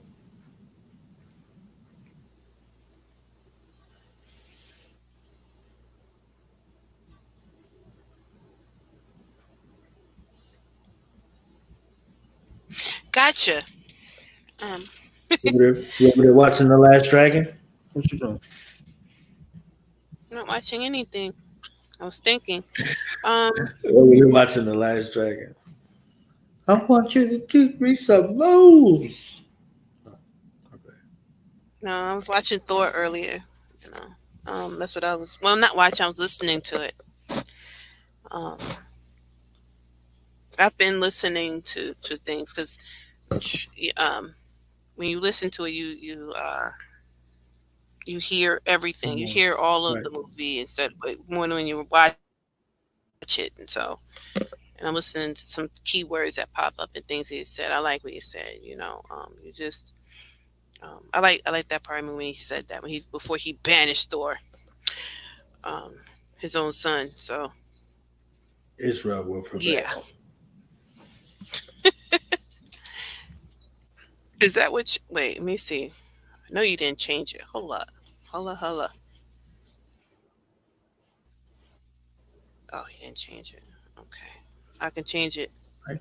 I can change it. There was something else, but I can't remember. It was in a different topic. Now I can't remember. I need to write down notes because I be forgetting. Me too. Um, I need like a super pill that'll help me like remember everything. That'd be great. I can't remember anything. Um, I can't like, and then like my mother was like, "You that means you don't care." That's what I said. That could be it too, That's it. That's but about it. Yeah. that could be it too. But I mean, damn. Ah, You need yeah, yeah. I some can't ginkgo remember. biloba. You need some ginkgo biloba and That work? some Gata cola. Yeah, you need that. And what one of my herbal books told me, but I can't get the stuff. I don't even know where to get the stuff. Like, you need like a connect. Like, I should have went into the African market. I did pass one in Jersey City on Sunday. I should have went in there because they got everything in there. But I was too lazy because it was hot. It was hot this past weekend, so maybe I'll do it this weekend. Because they said everything is imported from there, so I could maybe ask about the herbs and stuff. different herbs that grow over there. Imported or imported? Imported. Oh. Yeah, imported. Everything is imported from there. So a lot of the things that you can't, like what Dr. Africa talks about, there's a book and it explains all of the herbs and stuff in the that you get from over there that's not readily available. They don't grow over here. You have to get it from over there. So yeah, it's those ones. And I have that book. I don't even know why I bought that book, because I'm like, if I don't have access to these herbs, then what am I going to do with it? But I bought it anyway, and I've had it for a long time. But then there's another one written by somebody who's like a student of Dr. Africa, who talks about, I guess, the stuff that you can get in the Caribbean or whatever. I don't know. Okay, I don't know. You got to be careful with herbs too, because you can kill yourself. But you can hurt your lungs, your esophagus, your nose. You can burn your whole nose off. Yeah, like you got to be careful with this. You know, you have to have a teacher. Nature good? Yeah, ain't nature good? Huh? I said, ain't nature good? Yeah, it's like, dang, like, yeah, ain't it good? You'll burn your nose off. Yeah, you don't need you don't need no teacher for that Ritalin. You know, you just take that Ritalin. Exactly. They were talking about. I've been doing some research on people who transition to the opposite sex back to themselves. Apparently, this is a trend that is happening. You know, these kids tell their parents or not tell their parents, because you can go to Planned Parenthood and they'll just give you the hormones to start taking. They're making mistakes. You know, they regret doing what they did because they were too young. They said how easy it was to get hormones from Planned Parenthood than it is to get any other drug. Like, and they were saying how it was irresponsible or something like that. These are the people who actually started taking this stuff and went back to, and somebody asked a really good philosophical question, you know, because, you know, I listen to a lot of philosophers on YouTube, and one said, well, what if like, why is it bad for a football player who wants to take hormones to become stronger, you know, and can't do it? You know, it's frowned upon. But if a child wants to go into Planned Parenthood and get a girl to get testosterone to turn into a boy, they just readily just hand it to you like it's nothing. How is that okay? So yeah, we have this society here is as wicked as hell, and it's destroying lives. I mean, these children over here mutilating themselves, right? And then they regret it later, like. But they give you all this access to these things. But I can't get Tylenol with codeine. You know what I'm saying? Like, my doctor's looking at me like, well, I don't really care if you got a migraine. You're not getting that. Like, I'm not prescribing that. You know, but if I ask for testosterone, they'll write that out. You know what I'm saying? Come on. It's so ass backwards. It's just, they should make laws to where children cannot take hormones until they're grown-ups, you know, and then they can make decisions and destroy their lives if they want to, but not as children. Because I'm seeing now that they're coming out and they're speaking out saying they made mistakes. They shouldn't have done. One girl said she regrets her double mastectomy. I said, oh gosh, good Lord. Like, why? Why are you not happy with what God gave to you? Oh, well, you know, Sass, you're not in that position. You don't know how they feel or whatever. You don't know what it is to be a female who feels like a male. Well, a female can't feel like a male. What are you talking about? Like, and we start having this conversation. What does that feel? What is that? If I'm a female, how can I feel like a man? I could never know what that is.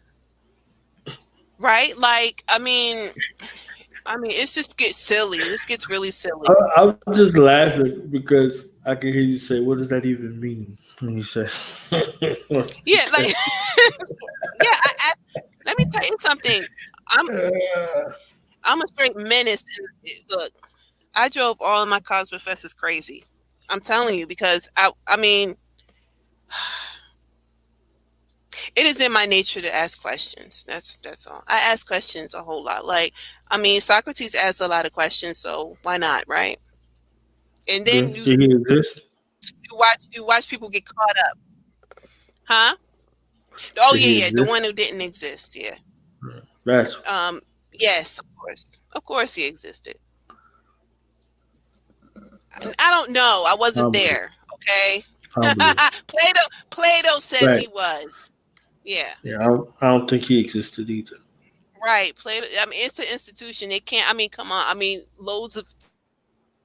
tons of information like that one person cannot produce. Okay.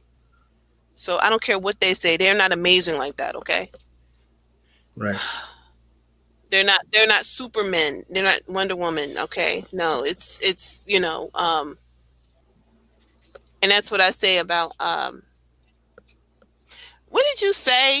I think that's what it was. Wait a minute. You said, wait a minute. What did you say? I forgot. Now, forget it. Forget it. I remember what I was going to say, but I forgot what you said because it What? was a question. It was a question to you. It was a question to you about something that you said.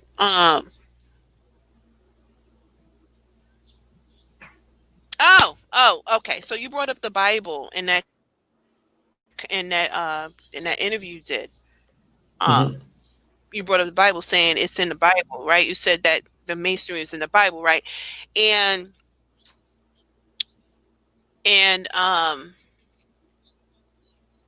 they also use the Bible too on the other side, right? Mhm. Mhm. They use Freemasonry in the school system, the court system, right? Um, it matches our justice system matches, right? Mhm. How Freemasonry works, right? Good Lord. Mimics. Copies. Yes. Yes. That's what I mean. Mhm. And you find it in Greek philosophy. It's all over it. Um and you saying it's instituted in the they use these things all over the place, right? Same thing, the Western philosophy. It's everything they insert it into different places. Now, this is what makes me think that even Aristotle was an institution and not a person, okay? Because of Mhm. the connections it has. Like, this is not original thought. It's not original to Aristotle. So it's not aristocracy. It's not none of that Aristotelian, they like to call it, thought. It comes way before that, right? Because you see it in Athens at Socrates' time too, written the way Plato has it. And I'm not going to break that down right now because it's complicated. Number one, number two, nobody want to hear about that. And number three, it's for nerds.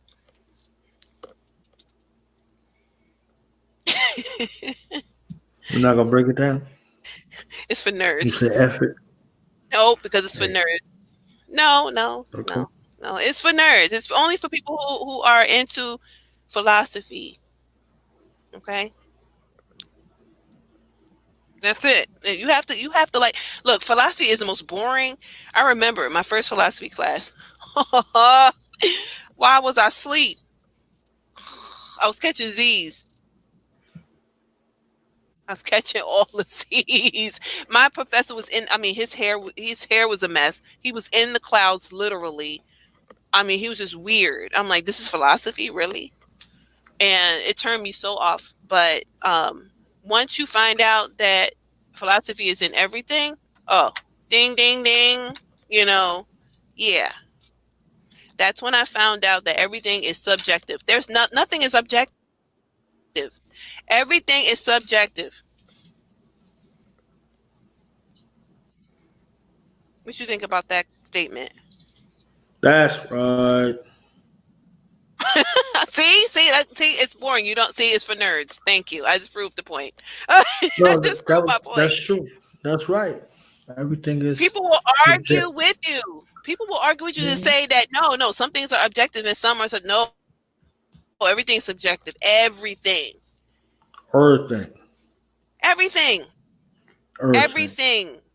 There's philosophy in everything. If you don't believe me, go to the to get a philosophy book. There's a philosophy of everything, every subject on the planet.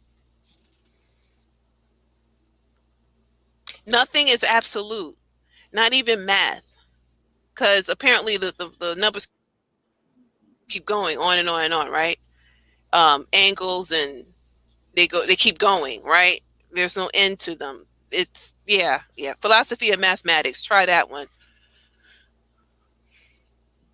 Philosophy of time and space. That was my favorite. I damn near failed that one. That was hard. Philosophy of architecture. Oh my God. Like, I don't, I'm telling you, architecture is supposed to be absolute. It's not. There's still many questions and many answers and many discussions. And there's no one right way to do something. Right? So, yeah.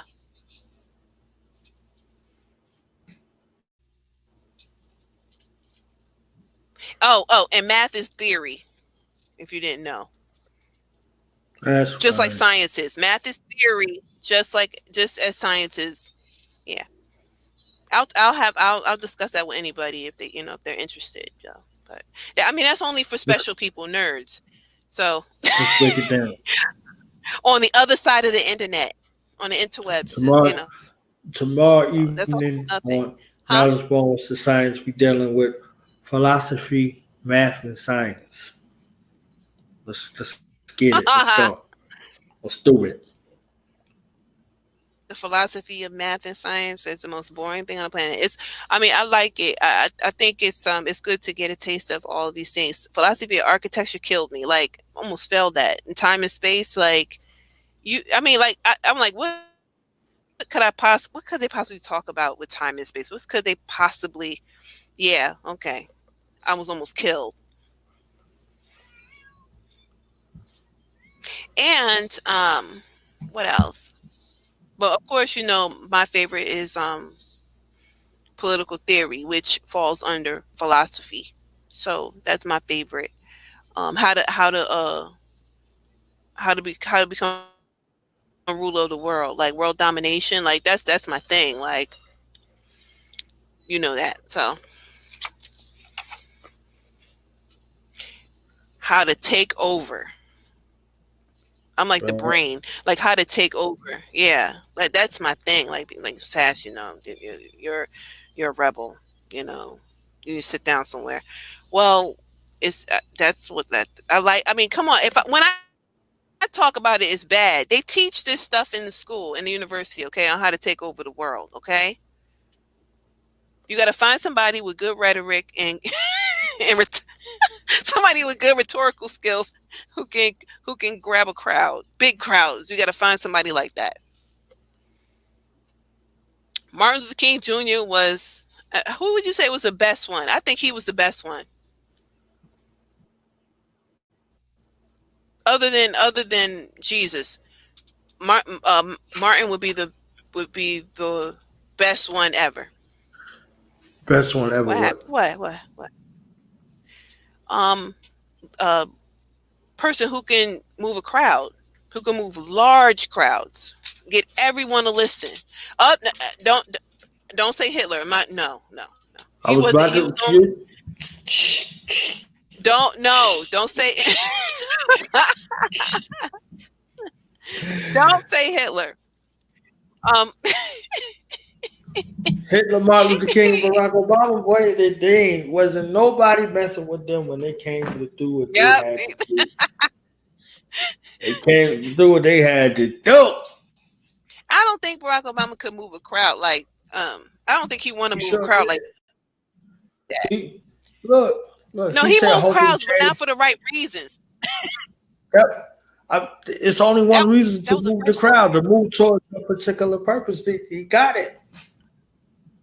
No, I'm talking about in terms of world domination. Like, Yeah, that was world that would be domination. that would be Martin Luther King Jr. And then I don't want to say Hitler, but Hitler.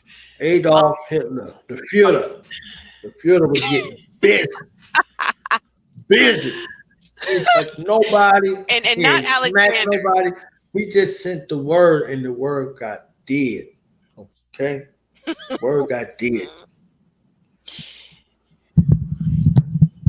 They said that he almost took over the world. Like, Yeah. they said, it was done. It was done. I said, really? Because when you do your research on Hitler, yeah.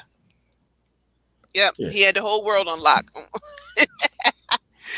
Oh gosh. But no, I'm talking about as far as like civil rights, like as far as like black people concerned. The only one who had the ability to do something like that, if he had the right heart, was Martin Luther King Jr. He didn't have the right heart. He had a heart, but it wasn't the right one. He had the right heart. He had the right heart. When?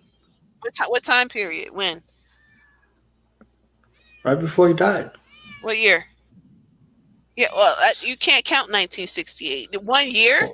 I mean, okay, Yeah. all right, I'll give him 3. I'll give him 1965 to 68. I'll give him that. 3 years. No, not 65. 3. Let me get the right year. Let me get the right year. Wait a minute. Let me get that. But to make sure I said the right year, because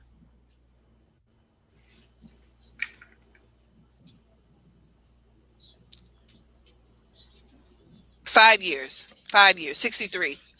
You gave him from the March on Washington up? I gave him after that 63. After that to 60, I'll give him that. Why? Wow. Why? Because that letter, that particular letter. I didn't say why. No, I just said wow. You're going to disregard the letter. Wow. Yeah, but why would you say Wow. wow? Why you say wow? I want to know. Because it's after midnight. You think and I can say wow. That's the only reason why I'm just saying wow. After midnight. And I'm trying not to be serious. So I'm like, wow. Wow. My time period, I gave him 65 to 68. You said no. What time period would you give him? From for that he had 68. that heart? Oh, what was really? What was the speech? Why I'm opposed to the Vietnam War? What was that? 67? It had to be like 67. Yeah. Okay, yes, I'm saying a year. You're giving him 1 year. I'm giving him at least 3. I'm talking about the transition. The heart was changing. He had it the whole time. I want to say he had it the whole time. Yeah, he had it the heart. I'm not going to take nothing from him. He had it from a teenager. He just was raised up in the wrong crowds and groomed up by the wrong people. That's all. That's what I'm talking about. That's what his downfall was. Like he had a heart. He was innocent. But didn't have the right heart. Through most of it, through most of it, he was innocent. He was his father before him and his father before him. So 2 generations before him came up a certain kind of way, and he came up in that same kind of way, keeping that old. That's what I was talking about tradition, earlier. You see what I'm saying? Like he came up, his grandfather, his father, and then him. He's Martin Luther King Jr. You see what I'm saying? Like, they like all of that whole, situation right there. So this is a process of him doing right by his family, doing right by his lineage, and then, using that set approach towards the people until that approach was no longer effective. It became ineffective. It became burdensome. It became an approach that he could no longer use. So he had to revert back to self-preservation. So these opportunities came, and there were plenty of people that were around him to demonstrate that. He went and sat with some people and got a change in perspective. So if we chart that change from whenever that conversation took place, that's the real shift in thought, because everything else came after that. So You have to chart them conversations with him talking to Malcolm X and him talking to Elijah Muhammad. This is when everything changed. This is when the realization became evident. Things were different. You know, he was different. We got to look at that. You know, in regards to change. But he had the oratory skills all the way through. Yes. He was that mofo. Rhetorical. He was that mofo with the mofo. Right. You understand? He was it. Best in the business, right? He had the inflection. He had the all of that. You know what I'm saying? That same speaking style that led to damn near world domination. Okay. I have a question. Barack Obama stole it. But anyway, Barack Obama stole that. They make those people. When they seen that, FDR had the same speaking style. He had the world believing he was a powerhouse and he couldn't even stand up. You see what I'm saying? Like that is how you're able to, you know, captivate so much with your speaking voice and your inflection and all of that.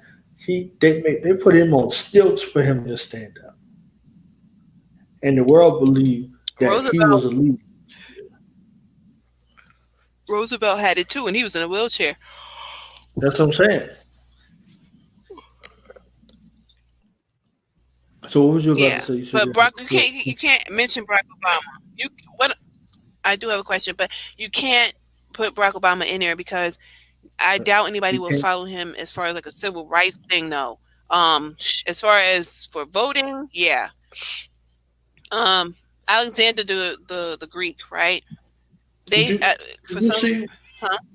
The world reception for Barack Obama when he became president, the world, not the United States, the world. The United States was like, he ain't my fucking president, you know. The world. They had the O in Ireland. Look, this is Ireland. This is Ireland. They had the O apostrophe Obama for his reception in Ireland. You know, like they got O'Malley's, that fucking, you know, a name like O'Malley's with the O apostrophe. That's what they have for Obama. And the UK, that's propaganda, and in Germany, all of that. Like this was that's really propaganda. Happening. That man had a bulletproof Cadillac. Had a bulletproof Cadillac. I don't think he was that like that. Bulletproof Chrysler. Yes, he was. Yes, he was. He was. That I'm talking that speaking style. I ain't talking. He was a different kind of. No, like he did that shit. Oh, you're talking about his voice. Oh, you're talking about the speeches. Yeah. The speeches. Yeah, the speeches. Yeah, I get you what you're saying. But I'm talking about as far as like moving black people to do anything. Okay. Cat Williams he's not a Martin Luther King. Cat Williams did a comedy stand-up because he didn't have to be. Martin Luther King was already him. So he didn't have to be. If he did, he would have been. Because he was kind of groomed in the same kind of way like Martin Luther King was. He was a junior senator that became president. Don't nobody even know who the fuck you are when you're a junior senator. He went from junior senator to president. Was it like less than a year or something? But yeah. and he was barely there. And barely there. His speaking style. He spoke during Hurricane Katrina. Nobody even remember him. So when he was buried, he was a different dude. So they gave an image and put some of these things together, and that speaking style was one of them. And that walk, he put that $1 million walk on him, and that $1 million smile, shit. They the first time they brought him out was the speech in Iowa during the Democratic primary. That's what made me turn my face to the TV, because I was like, "What?" I said, "Who is this Negro?" I looked at it. I tried to turn around. Who is that? Like what? That's because you didn't hear nothing during the primaries. That that's where they start in Iowa. So that's when they put him out there for you. Boom. Because I wasn't paying attention to that. But then I heard him speak. I said, "Oh, Hillary got a problem on her hands. It's over. It's a wrap." That's what I said. Did anybody believe he's going to be president? No. But at that point, no. But I sure did. yeah, I said I sure did. I said I didn't think so. I But I was in Iraq. I was like, Barack, the dude name is what?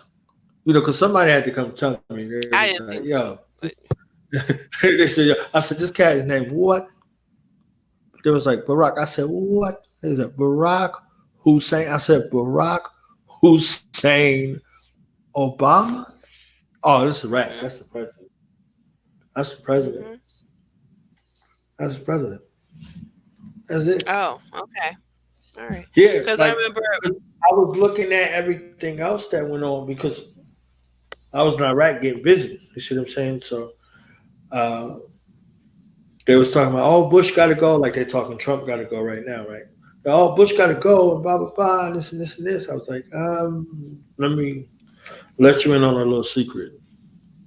I said, one, we're not leaving Iraq. We're gonna be here for a long time, and two, you're gonna get a second term. That's just it's gonna happen, you know. That's gonna happen.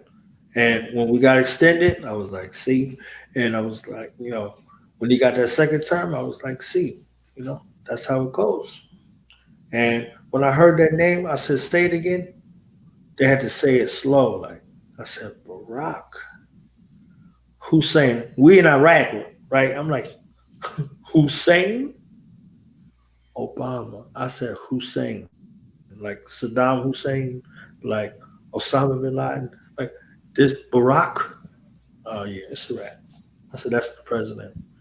It was like, oh, you always think you know everything. I said, yeah, you're gonna be calling him Mr. President here. He ain't my goddamn president. You know, white people don't give a fuck about.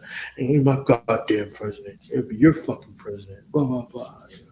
And you know, it was looking good. It was looking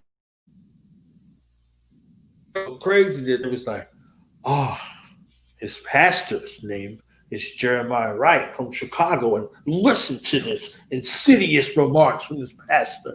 I said, ooh. Oh, I loved every minute. I loved every moment of it. I loved said, every moment of it. I said, is this going to be the dirt that they're going to try to use? I'm like, nah, that ain't strong enough. That's not strong enough. Like, it's like, oh, uh, Farrakhan endorsed him. I said, oh, yeah, he about to drop that. He's going to have to drop both of them. And lo and behold, drop Farrakhan, drop Jeremiah Wright, denounced him, had to do that real quick. And then I said, this white woman ain't about to beat Barack Obama. I said the Klan are giving money to this, you know, black. I was calling him black dude on purpose because I just made the white people's skin crawl. I said the Klan are giving money to this black dude before they give it to this white woman. Next thing you know, you see the headline.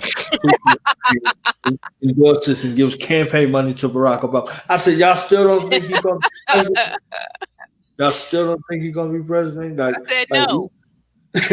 I'm looking at this shit in the middle of war with everything else going on. I said, this is rap. I don't know what y'all about to do, but this about to be I had my president. look. I was playing that little part from. Remember that movie? I don't know if you remember that movie. Remember the Titans? That football movie with Denzel Washington on it? Yep, yes, I do. Yes, I do. When we told Dean and Martin, he said, when you get on this bus, I'm your daddy. We said, say goodbye to your daddy, because when you get on this bus, son, I'm your daddy. He said, who's your daddy, Dean? So I was over there talking that shit to him, who's your daddy? Who's your daddy, Dean? Say Barack. Barack is your daddy, Dean. Talking to the white boys, they was mad as shit about that. Like, getting real close to him, talking that shit, and they couldn't do nothing about it, But they just had to take it. And that day when he got sworn in, they was mad as shit. You see what I'm saying? So I was like, this was funny. All us black people was looking at each other like that for a day. Like, this is what I was talking about with the whole Cat Williams situation. Like, he did a comedy special, and he was like, we was ready. We was ready for a day. You understand what I'm saying? He said he could have told us anything, and we was ready to do it. And the eruption from the crowd that was in there was a damn confirmation of this group thing right here. and we ain't do nothing. You understand what I'm saying? You tell us to do nothing, but we was prepared to. You understand? Like all of that shit had changed. Like shit had changed. So this became a rockabye. I said the benefits is pictorial and image, but the psychological ramifications is deadly. They're like, what you mean? So I'm sitting again in Iraq talking about, they're gonna be talking about we're in a post-racial society and no such thing as racism. White people ain't gonna be bad no more. None of that shit. We gave you a nigga president. You understand? Like everything's going to change, and it's going to change on the world stage, and the world is going to be able to look at America and no longer hear from black people anymore talking about tyranny and oppression in America. You got a black man in the highest seat of the office, in the highest seat in the land. You can't be talking about it's racism anymore. You see what I'm saying? Like you can't be talking about, this family system that operates, like people like to term white supremacy. You can't be talking about it. Like so these were all of the dangers. And psychologically, we done told our children you could be anything you want in this place. If you work hard and do what you got to do, you could even be the president, and that's this is supposed to be proved. This is what looks like a black family, all the way down to the damn dog. You understand what I'm saying? So, like, it looks good for the psychology, but damaging ramifications on the other side. Damaging.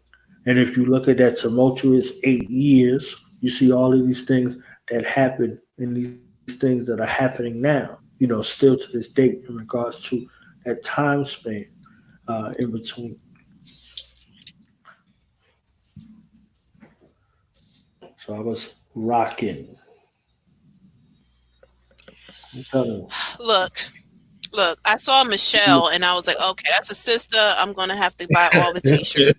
So it didn't matter what came out his mouth.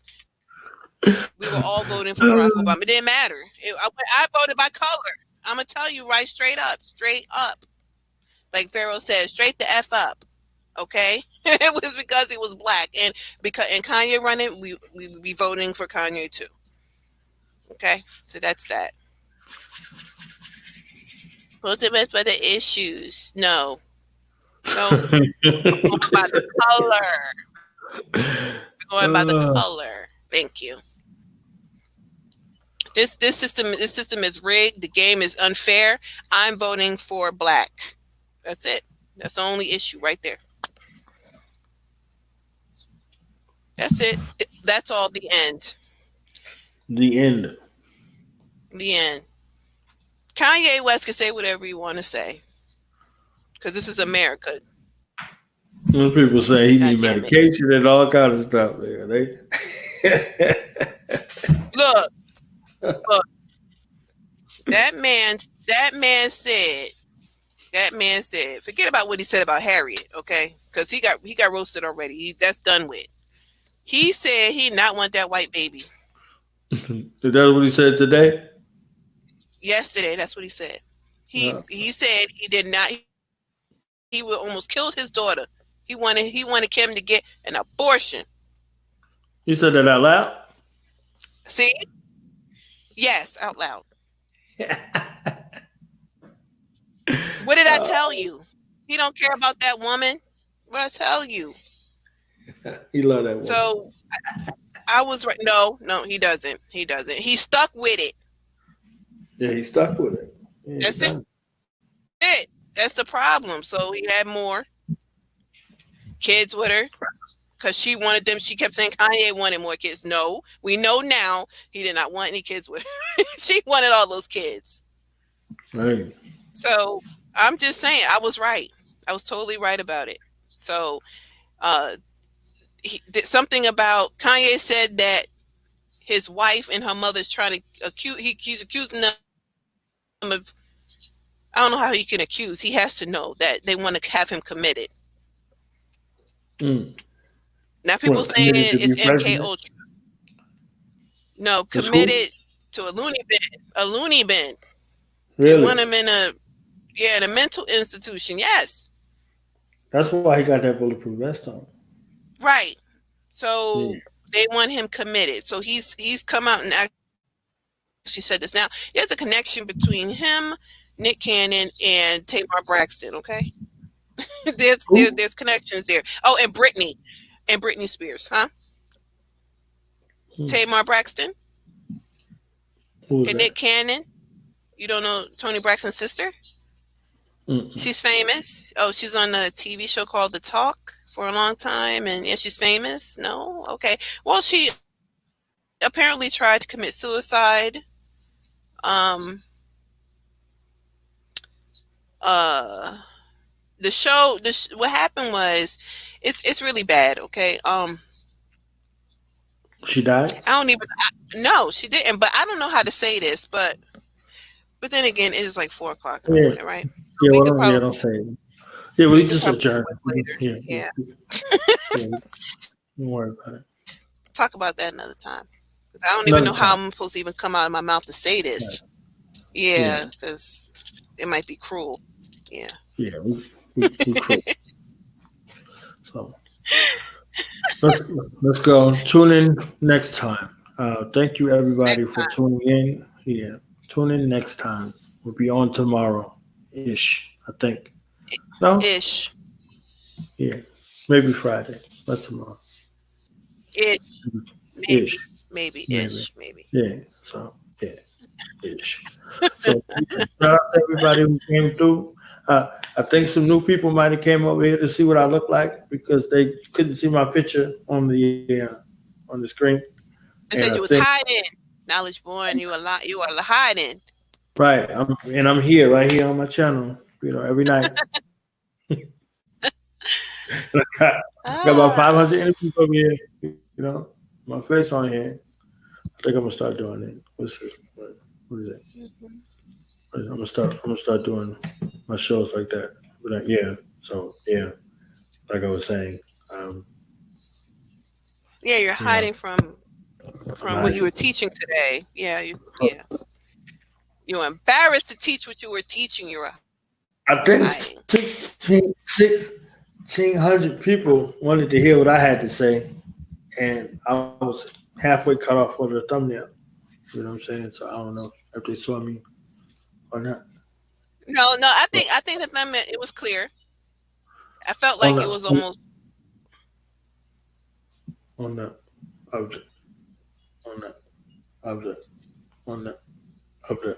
I'm talking about when I was sharing the video. No, when but the actual thumbnail was because cool. in the beginning. Yeah, that was what showed while everyone was waiting. It showed the whole thing. So yeah. So I mean, that showed impatient and we was talking shit. I was like, dang. Yeah, yes, they were. Yeah, I was like, dang, this is a tough crowd. Like I thought we were a tough crowd. Savage. I was like, oh, okay, all right. This is how the gods act. Okay. The gods must be crazy. Yeah. The gods must be Kanye. Subscribe to the show here. Don't forget to check out our website, DoNotchRadio.com. What else? Let's see. Book the services here, DTKEmpowerYou.com. Follow the show. Please follow the show via social media.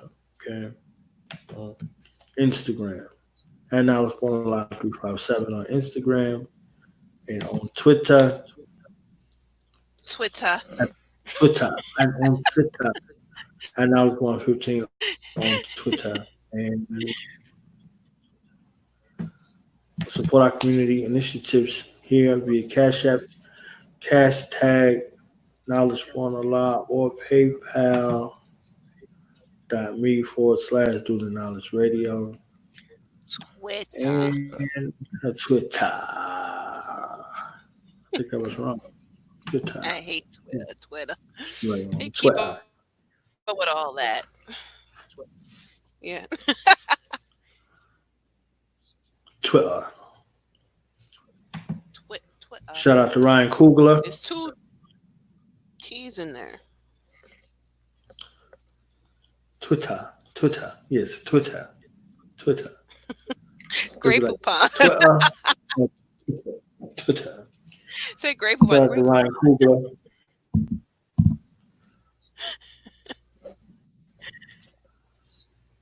Black Panther 2 coming out.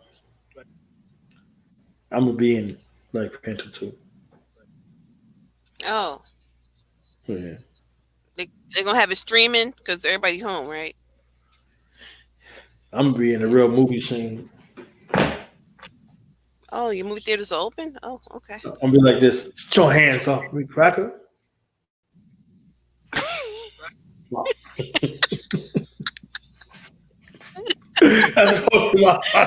That's gonna be my line right there. I'm holler at Ryan Coogler and be like, let me just get that scene. Get your hands off me, cracker.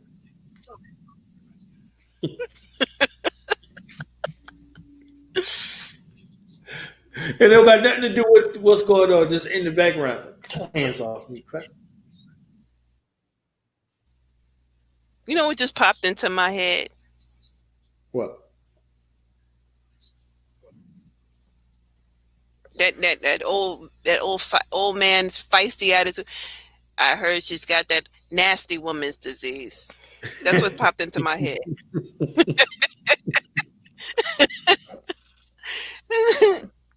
That old man, that old black feisty man. That's what came out when you said that. Get your hand off me, cracker. Your hands off me, cracker. I heard you got that nasty woman's disease. That nasty woman. His father was on point.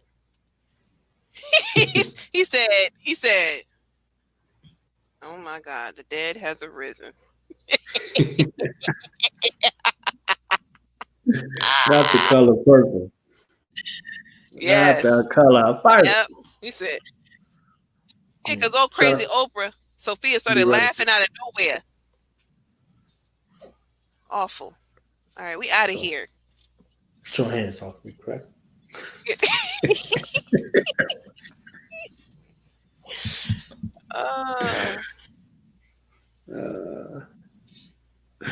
Remember when Spook was sat by the door of the movie? He was like, Why me? He was like, 'cause it's war, honky.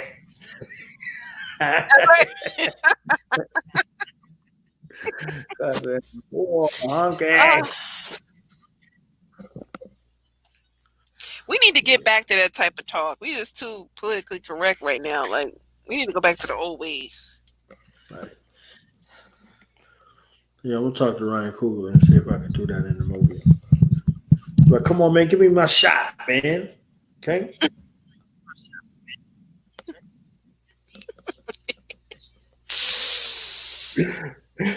Being killed off a funeral. You know what I'm saying? Be all mad. Like, nah, man, this is some bullshit. Get your hands off me, cracking. And just storm out the funeral. It was like, ain't nobody but Donald Ford acting extra. He acting extra. Yep. Give me an award for that. Mm-hmm. The greatest extra of all time. For his famous line, get your hands off me, cracker. After some of my inner Mr. T in Rocky 3. Cookie that sucker no statue. Give him guts.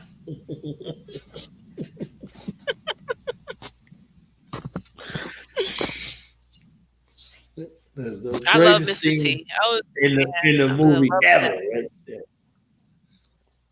Yeah, I had such a big crush on that man. Good Lord. Told you I wasn't going away. You had your shot. Now give me mine. He said, why don't you tell all these nice folks why you've been ducking me? Politics. This country wants to keep me down. I wish I could play that. I would just let Mr. T get busy right now. He didn't have no manager. He had no coach. Nope. He had no team. No nothing. No. He's hungry. Right.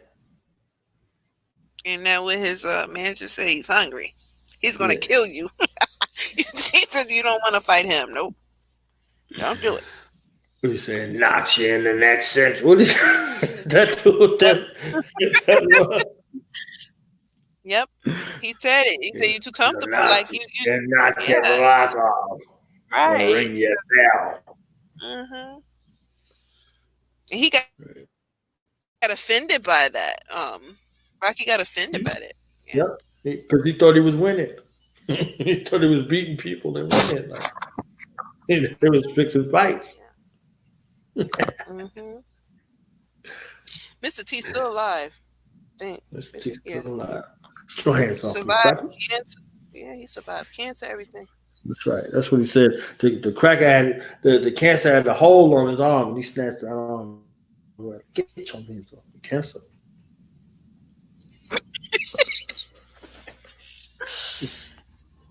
And he played the smart one in the 80s. So that was great. I love the 80s. Right. Yeah, because I watched it because Mr. T was in it. And he was a smart one. Yeah. And there go that white man. His name was supposed to be Hannibal? Yeah, his name should have been Hannibal, Hannibal Cartridge. He's supposed to be Hannibal.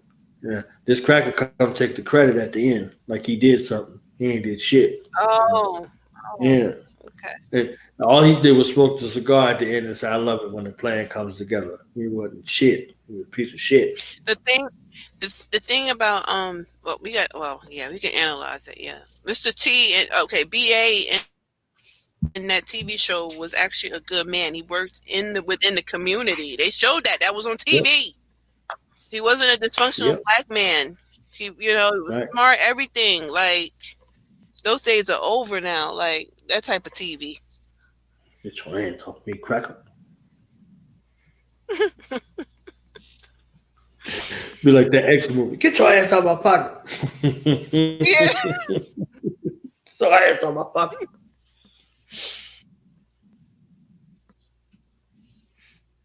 I don't watch that movie anymore. I don't like it. That's what happens when you read the autobiography and all other stuff that go along with it. It's like, I ain't watching it. I don't know what to believe. I'll just listen to the speeches. I'll read the speeches and listen to the speeches and the interviews, and that's that.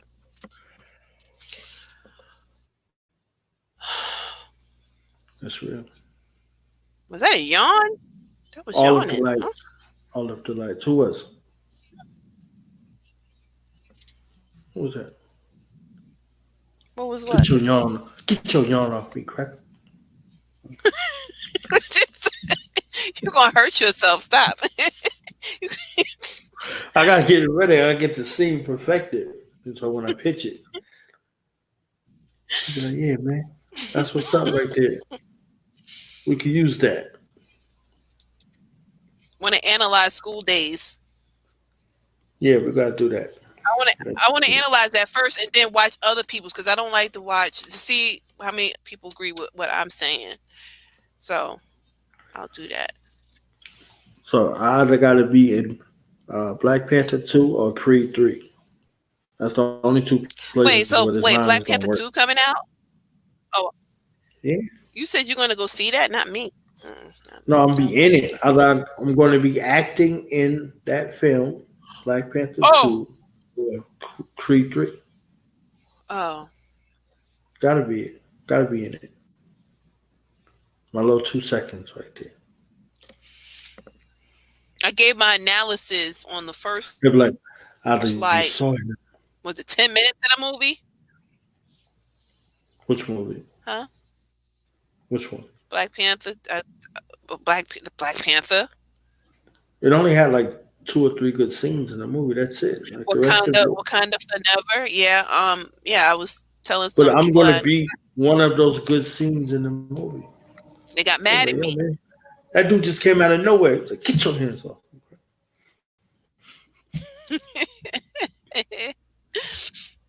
They got mad at me. I said I have 2 breakdowns. One, it stops at the first 10 minutes of the movie, and then the other one we look at the as the movie goes on. I have 2. There's just one that it stops at the beginning, and then I already told you We talked about that. Yeah, next time. Yeah, that beginning one. Yeah. And you agreed with me. I was like, oh, okay. Interesting. I was waiting for you to get all philosophical, but you didn't. Okay. Me? Yeah. No, but you would come out with. I thought you were Oh, gonna, I do get your Now It's philosophical. Born thing. Yeah, I thought you was gonna do your Now It's Born thing with that, but then you was like, yeah, that's right. That's I was exactly like, right. oh, okay. That's how it goes. Yeah. I was like, oh, all right. Yeah, I'm because gonna the movie be was over in the first 10 minutes. yeah, right. I'm gonna be Killmonger. Like the rise of Killmonger. I'm gonna be that dude. Like, I, Michael B. Jordan. He's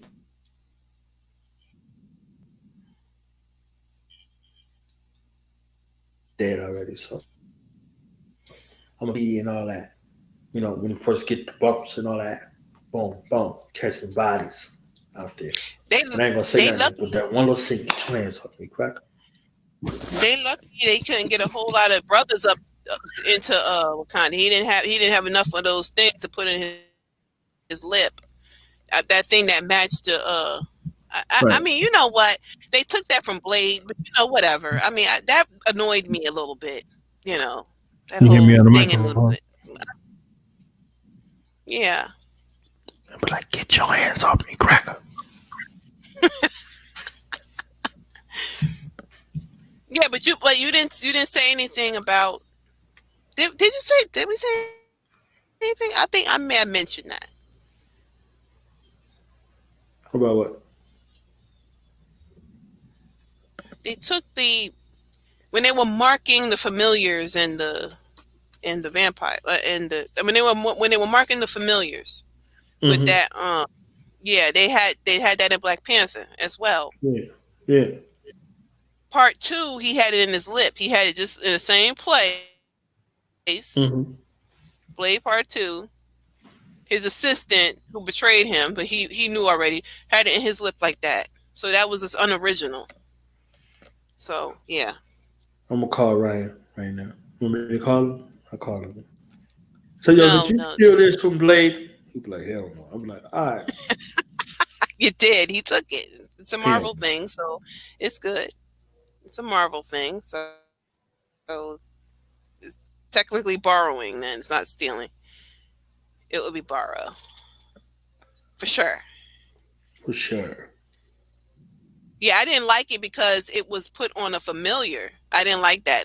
I was like, wait a minute, that is Blade too in his lip, and I got offended by it. I was like so annoyed by that movie. You just don't know. I don't like it. We need a season 3 of Veronica Mars. No, not Veronica Mars. Oh, I love that show. That white girl was crazy. No, what's her name? That Marvel girl. She's got since they got rid of Luke Cage, that's the only thing we got to watch now. Yeah. Because he shows up. He makes this little cameo in that TV show. I can't remember what it's called. What? The white The girl. Defenders? Jessica Jones? Jessica Jones, yes. We need, he Yeah, does that's little his- cameos that's in his there. So baby that's the mama. only way you're going to see Luke. That's a Right, baby mama. right. Yeah. And she did sleep with him again Mhm. in season 2. I was like, come on, why? Like, why? Why do you have to do That's that? the child. Because that's where the child comes from. Oh my goodness! I'm like, give me a break. But then again, in real life, his wife is white, so In real life. it's nothing for him. It's nothing for him. Nothing. The sisters are just not worthy. I'm telling you. I mean, if it ain't white, it's mixed. That's a fact. The sisters ain't enough. But that's who they end up back with. That's who they end up back with. So I was on a panel today, told them, I said, look, if you want to be a traitor ass nigga, that's what I said. I got real nasty. I said it just like that. I don't be talking like that, right? Like, not in public anyway. And go ahead, but don't expect to come back to the black women. Don't do that. Don't come back to us because we're not going to take you back. No, absolutely not. Go.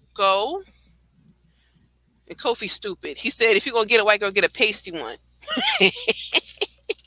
Get a pasty one. I said, yeah, do it big. Do it big and pasty. He starts laughing. Exactly, because don't come back.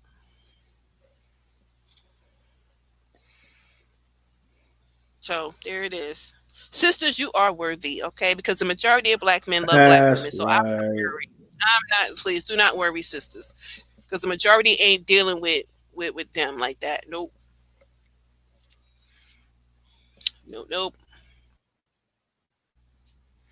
Kanye ain't trying to deal with it. You see, he trying to escape.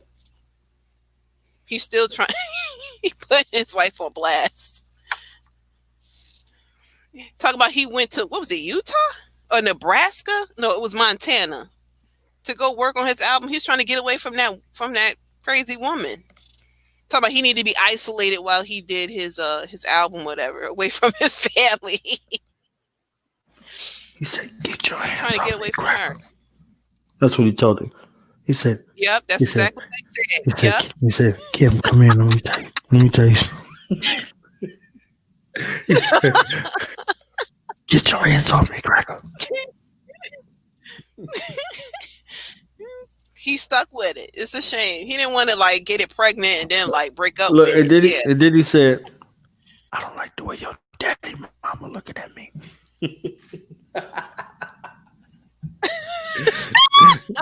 He said, "I don't like the way your daddy mama be looking at me. You need to go talk to your daddy mama." You saw all the brothers running from her. They ran. Reggie ran. That Mixie ran, whatever his name is, and another one ran. And here come Kanye. Guys, Reggie was trying to stay. Reggie was trying to stay. Reggie mama took her shoe off. He left. No, Reggie mama said, "Boy, if you don't get your ass in this house." He said, "Yes, mama." Yeah, but he married a woman that looks just like Kim Kardashian. But except this one can dance. This one can move and dance. She's like a ballroom dancer. Something. Oh, shit. Looks just like her. So he went and got himself a replica. Yeah.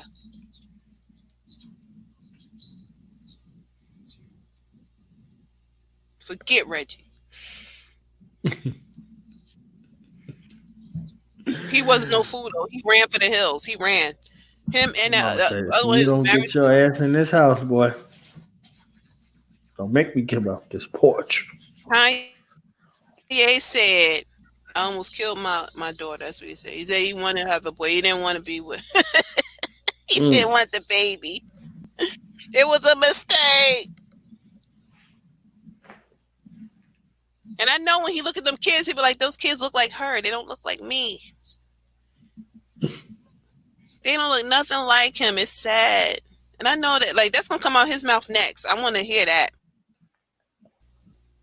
That will make my day. Oh my God, that will make my day. I call him like that would make my day if he "Wake up, Mr. West." As soon as he answers the phone, I'm like, "Mr. West." "Wake up, Mr. West." Oh, and he said something about if you have a baby, you get $1 million. Everyone gets $1 million. Is that reparations? Yes. Let's go. No, he just said if you have a baby. If you have a baby, everybody gets $1 million. Yeah. That's what he said. Yes. He was talking about My granddad, black babies. He was talking about black babies. I hope so. I hope so. He wasn't specific. Those others. Yes, he was. He was. They say they had two women come up and talk about the issues they were having, with poverty and blah, blah, blah. Some people got up and left after the Harriet Tubman comment. I mean, y'all need to stop getting so offended like that. There's no need.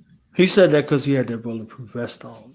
Yeah, it's really no need to get offended by that. Listen to all Somebody the was other about to touch him. He was like, "Get your hands off me, cracker."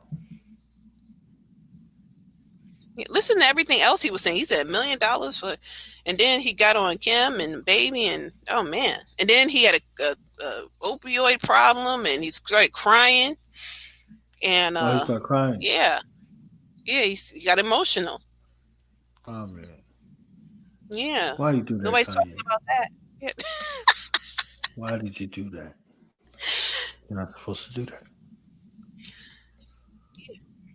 Nobody's concerned about Kanye the person. I mean, you know, if they destroyed him once again, like you were right, the Moors are right. Like y'all not looking at the culprits. Y'all looking at the victim. Yeah. Hmm. Yeah. We done now. We're done. Shout out to them people who stayed We're around done. all the way to the end. People stayed here to the end, and I see y'all, and I appreciate y'all. Okay, subscribe while you're here. Tell a friend to tell a friend. Okay, Tell a friend to tell a friend. And tell another friend. And a friend. tell them my face is here, and I look like I look on my photo. He's not hiding. He's not. He don't lie. He doesn't hide and lie. So he don't do that. In the flesh. I ain't see one of them Why comments ain't in the showing chat. Why he ain't showing his face? People coming all late, don't know nothing, and that's why I'm glad Doggy Diamond said, okay, once again, because he was reading the comments. Once again, we have some technical difficulties over here, and you know.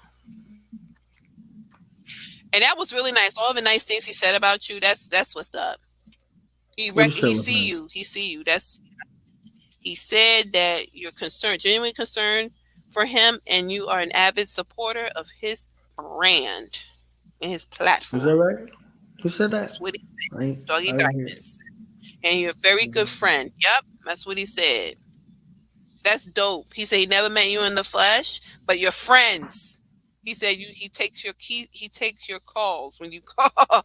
You're not one of those shiesty Negroes in the community. He made it clear. He said it about 4 or 5 times. Dang. He was throwing shade. I was like, yes, throw it. Heavy rollers, even throw them it. shiesty individuals. Huh? Where were you at? You were right there when he said it. You heard him say it. No, I don't. You did. I don't remember. You did. Well, this is a playback. I wasn't trying to touch or go near my phone because every time I went by it, you know, that's dope. That black lightning came out of my fingers and hung the phone up like. You said black lightning. That's the most. Time that's to go. The most, time to go. Terrible. Oh yeah, time to go. It's BLM. Black Lightning Matters. Okay. That's what BLM stands for, right? That's right. Black Lightning. That's right. Yeah. Matters. It matters. That's right. That's Honky. Whatever. Honky.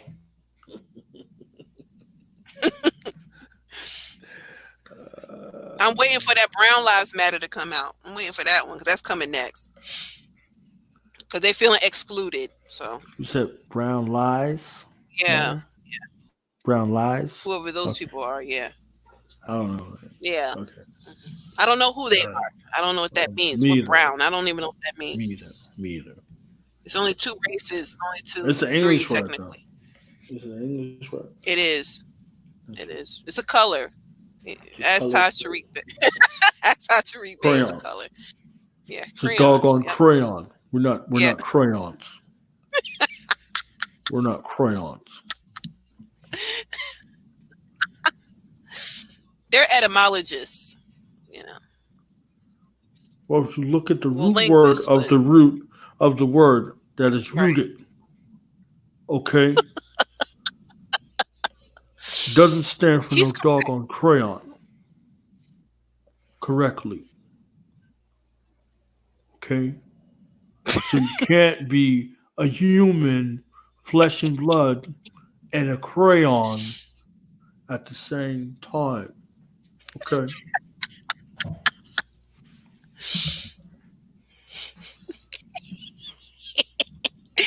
Uh he's right. He's right about knowing how to read literature, English literature. He's correct. That's when I started doing it. So Is it? after I saw Tajri Bay, yeah. After, yep. Yep. After I was introducing him. Yeah. Look, It was look because at of him. Yep. Amir start laughing because he know that's how he sound. Don't he? Say crayons again. Say it again. There ain't no doggone crayon. Yeah. You want to go to the Crayola box and take out one of the 64 doggone crayons. You want to be all of the crayons. That's not going to help you. That's no standing in law. Okay? That's right. Them boys don't play around with that black word. Don't you dare. Don't you do it. That's a crayon.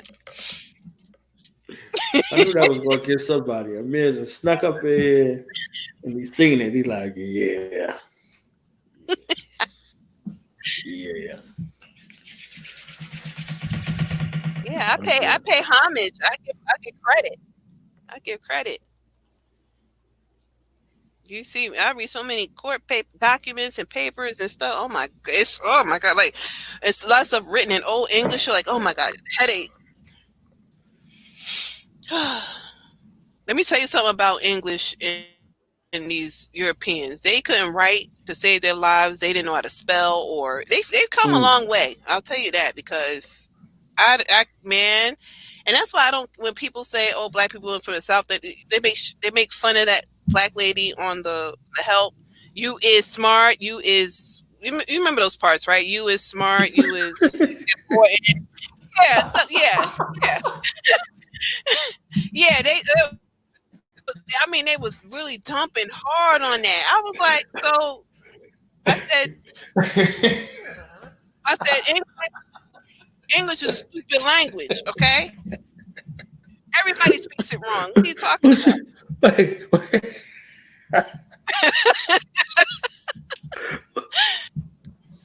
Are you laughing at, what are you laughing at exactly? Say it again. Wait. Say it again. I don't remember how it goes, but it says you is smart, you is something, and you is important. That she told a little white baby.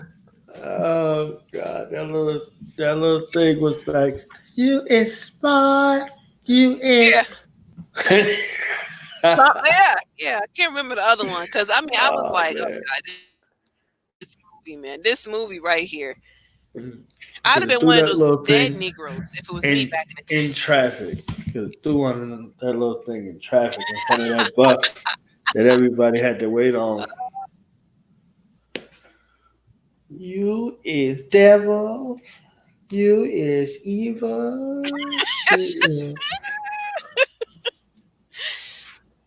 There was no way she was going to say that. She felt sorry for the little girl because the mom didn't, I don't know. She basically raised a little girl, I guess. So, and she cried when she got fired. I think it was because of the little girl. I don't remember.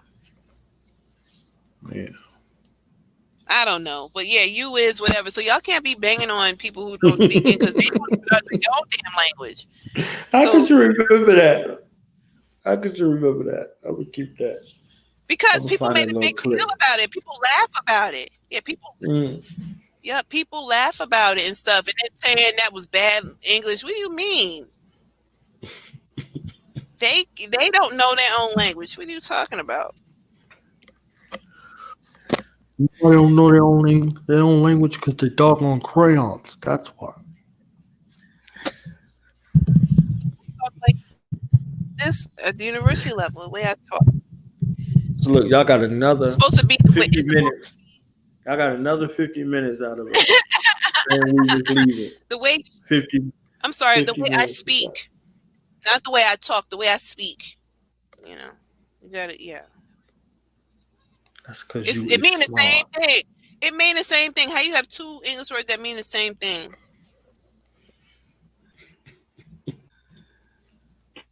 I ain't messing with y'all no more. You know, like I mean, yeah. Be That's what you get yourself. 4 Be o'clock in the yourself. morning. Subscribe. Yeah, be yourself. Remember that movie, that white movie called Just Friends? Be yourself. Be yourself. That movie is hilarious. I'm sorry. It's a white movie, white as hell, but it's funny. It's all get out. Okay, he came back home in New Jersey. Is That's it why I like Wednesday? it because it's in New Jersey. Was it Wednesday today? Yes, it's Wednesday today. Look at that. Look at that. Black Survivor Die class today. Yes. 7 p.m.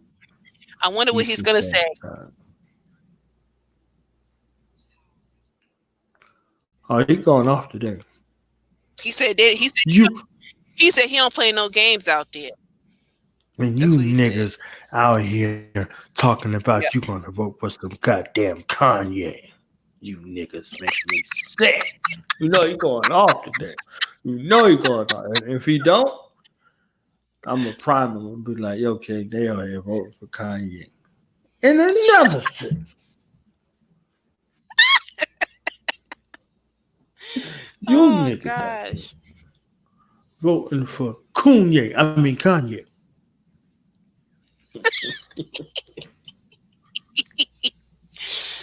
Oh god. Yep. Yep. No, I don't even vote, but I'm gonna have to vote for Kanye. I'm gonna vote for. I only vote for color. That's it. You know what? Yesterday, what was it? Yesterday? Yeah. Or the day before yesterday. Now, since it's after we did this. Well, yesterday. No, yeah, yesterday. We did this broadcast. You remember last night we did the broadcast, and a It dude, disappeared. yeah, a dude listened to the broadcast yesterday. He shared the broadcast. He gave this broadcast a thumbs up. And then he said, we need to stop this black stuff. We ain't black. That's what he said. That's what he wrote on his post after listening to the whole video, the whole 2 hours of the video. He shared the video. He thumbed up the video and said, we need to stop this we ain't black stuff. So, we ain't black. What? Wait. Why we? What? That's what he got out of the whole video. Oh, the crayons. The whole 2 hours. We ain't black. Okay, that was the whole. That's what he was mad about. He ain't give a damn about the whole, France Fanon or none of that, none of the whole breakdown and any of that. Like he listened to all of it to the end, and that was his takeaway. We ain't black.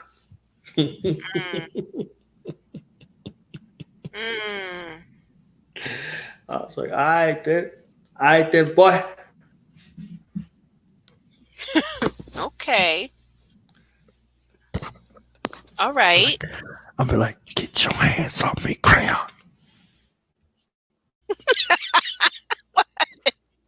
Crayon. Like this. Get your hands off me, crayon. Shout out to Taj Tariq Bey. They be saying he be teaching wrong. Ali ain't teach that nonsense. That's what they say. That Taj talking about. He is in total violation. Yep. Total about who you gotta be talking about? What's my boy name? You know who I'm talking about. Gotta be talking about Taharka. That sounds like a Taharka. Yes. Yep. That's exactly how. Yep. That's what he said. Talking that stuff. Yep. Talking that stuff.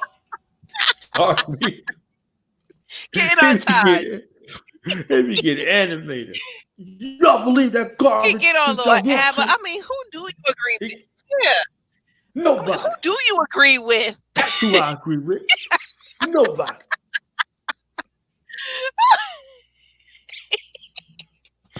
Oh my God! No, he agreed with Sharif Bey and Tunica L and all those Ali's men. That's what he called them. But the rest of them, no, can't deal with. Gets on Todd. Todd teaching that nonsense. Ali I'm never not taught that. disagreeing. I am not disagreeing with Sharif Beck. Okay, you know what I'm saying? Whatever that man say it is, it's what it is. It is what it is. Exactly. Yeah. Nah. And I ain't messing. That martial arts has taught him patience because he's got a lot of it. Okay, he's got a lot of it. Because them Moors they don't catch as much heat as we do, but they catch a lot of heat. Real live kung fu superhero. I ain't messing with it. Mm-hmm. Yeah. Patience. Nobody. Nobody talking that mess. Who supposed to agree with that mess? Yeah, but he not telling us what's wrong though. Like, I'm like, well, what did he say that was wrong? Like, I'm trying to figure out why they don't agree, but I'll never know. You heard that mess he was talking. You heard it. I ain't got to say it again. I like it. My favorite video of his is when he was getting on Shaka. Oh my God. That was hilarious. Oh my God. He did 2 videos on Shaka. The one, oh my God. They're both funny, but those are classics. Shaka be losing it. Shaka losing in mid-sentence. Start spitting on the camera. You know what he just said? No, hold up, bro. You don't know me like that, bro. You know what he just said? Because I don't give a fuck who you are. Like, he just started. I'm like, wait, what did he just do? Yeah. I don't give a fuck. I don't give a fuck who. Don't play with me like that. I don't give a fuck who you are. I was like, yo, stop. Did he just lose it? And they don't want no parts of him when he loses. They be like, Shaka, man, calm down. Fuck that. Don't tell me to calm down.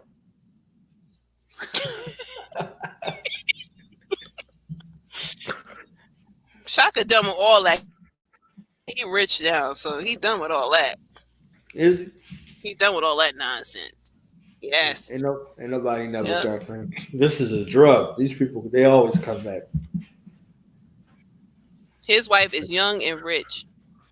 The conscious community is the Roach Motel that Freddie had in his movie. He said, roaches check in, but they don't check out. You don't check out of here. Look, now they got another 17 minutes when we said we was leaving. Look, you see that? Yeah, we leave. We on that. They still in time. They still in time. The car running. The engine running. Yep. The engine running. Us never part. Don't do that. Don't you do that. That they make fun of that too. They make fun. I'm like, look, man, look. English. Nobody speaks English properly. We don't even know how. Okay. There's different dialects of English. What Oprah saying that in that jail cell? What she said? I sat in there. What she said? I sat in that inside the jail cell until I almost rotted. She said, yep. I don't know what she said. Yep, that's what she said. I can't say it, but I know what she said. Eyes almost died. Oh my gosh, I don't even want to. They make fun of that too. They call it uneducated. She was very educated. She grew Harpo did what she said. They had a whole blooming garden and animals, a house, and she did it all. Directed him and what he's supposed to be doing. She ran her house well and took care of them babies. And then she cried. That was so sad. She said, they asked her why she crying. She said, she said, I don't know y'all no more. She didn't know her kids. That's sad. And then you had that silly 2-legged dog that Dr. Kyler said over there, can't do nothing for herself and don't care. Yep.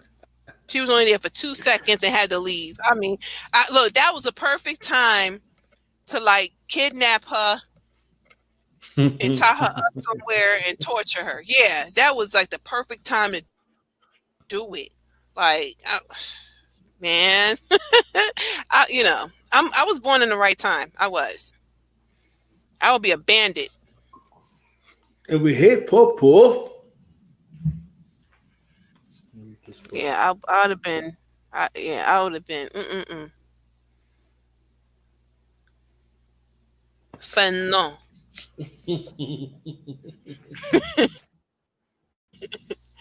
It's like mignon, right? It's like mignon. Yeah, but the N-O-N, Fanon.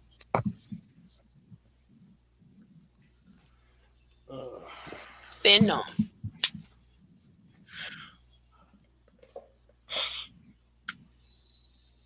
All right, the car running. Up, blood in my eye. That's right. Yeah, y'all on that one right there. Yep, yeah, on that. Yeah. Boom. Yeah. Boom. Put your hands off me, cracker. I'm about to. Do it. On that note, shalom.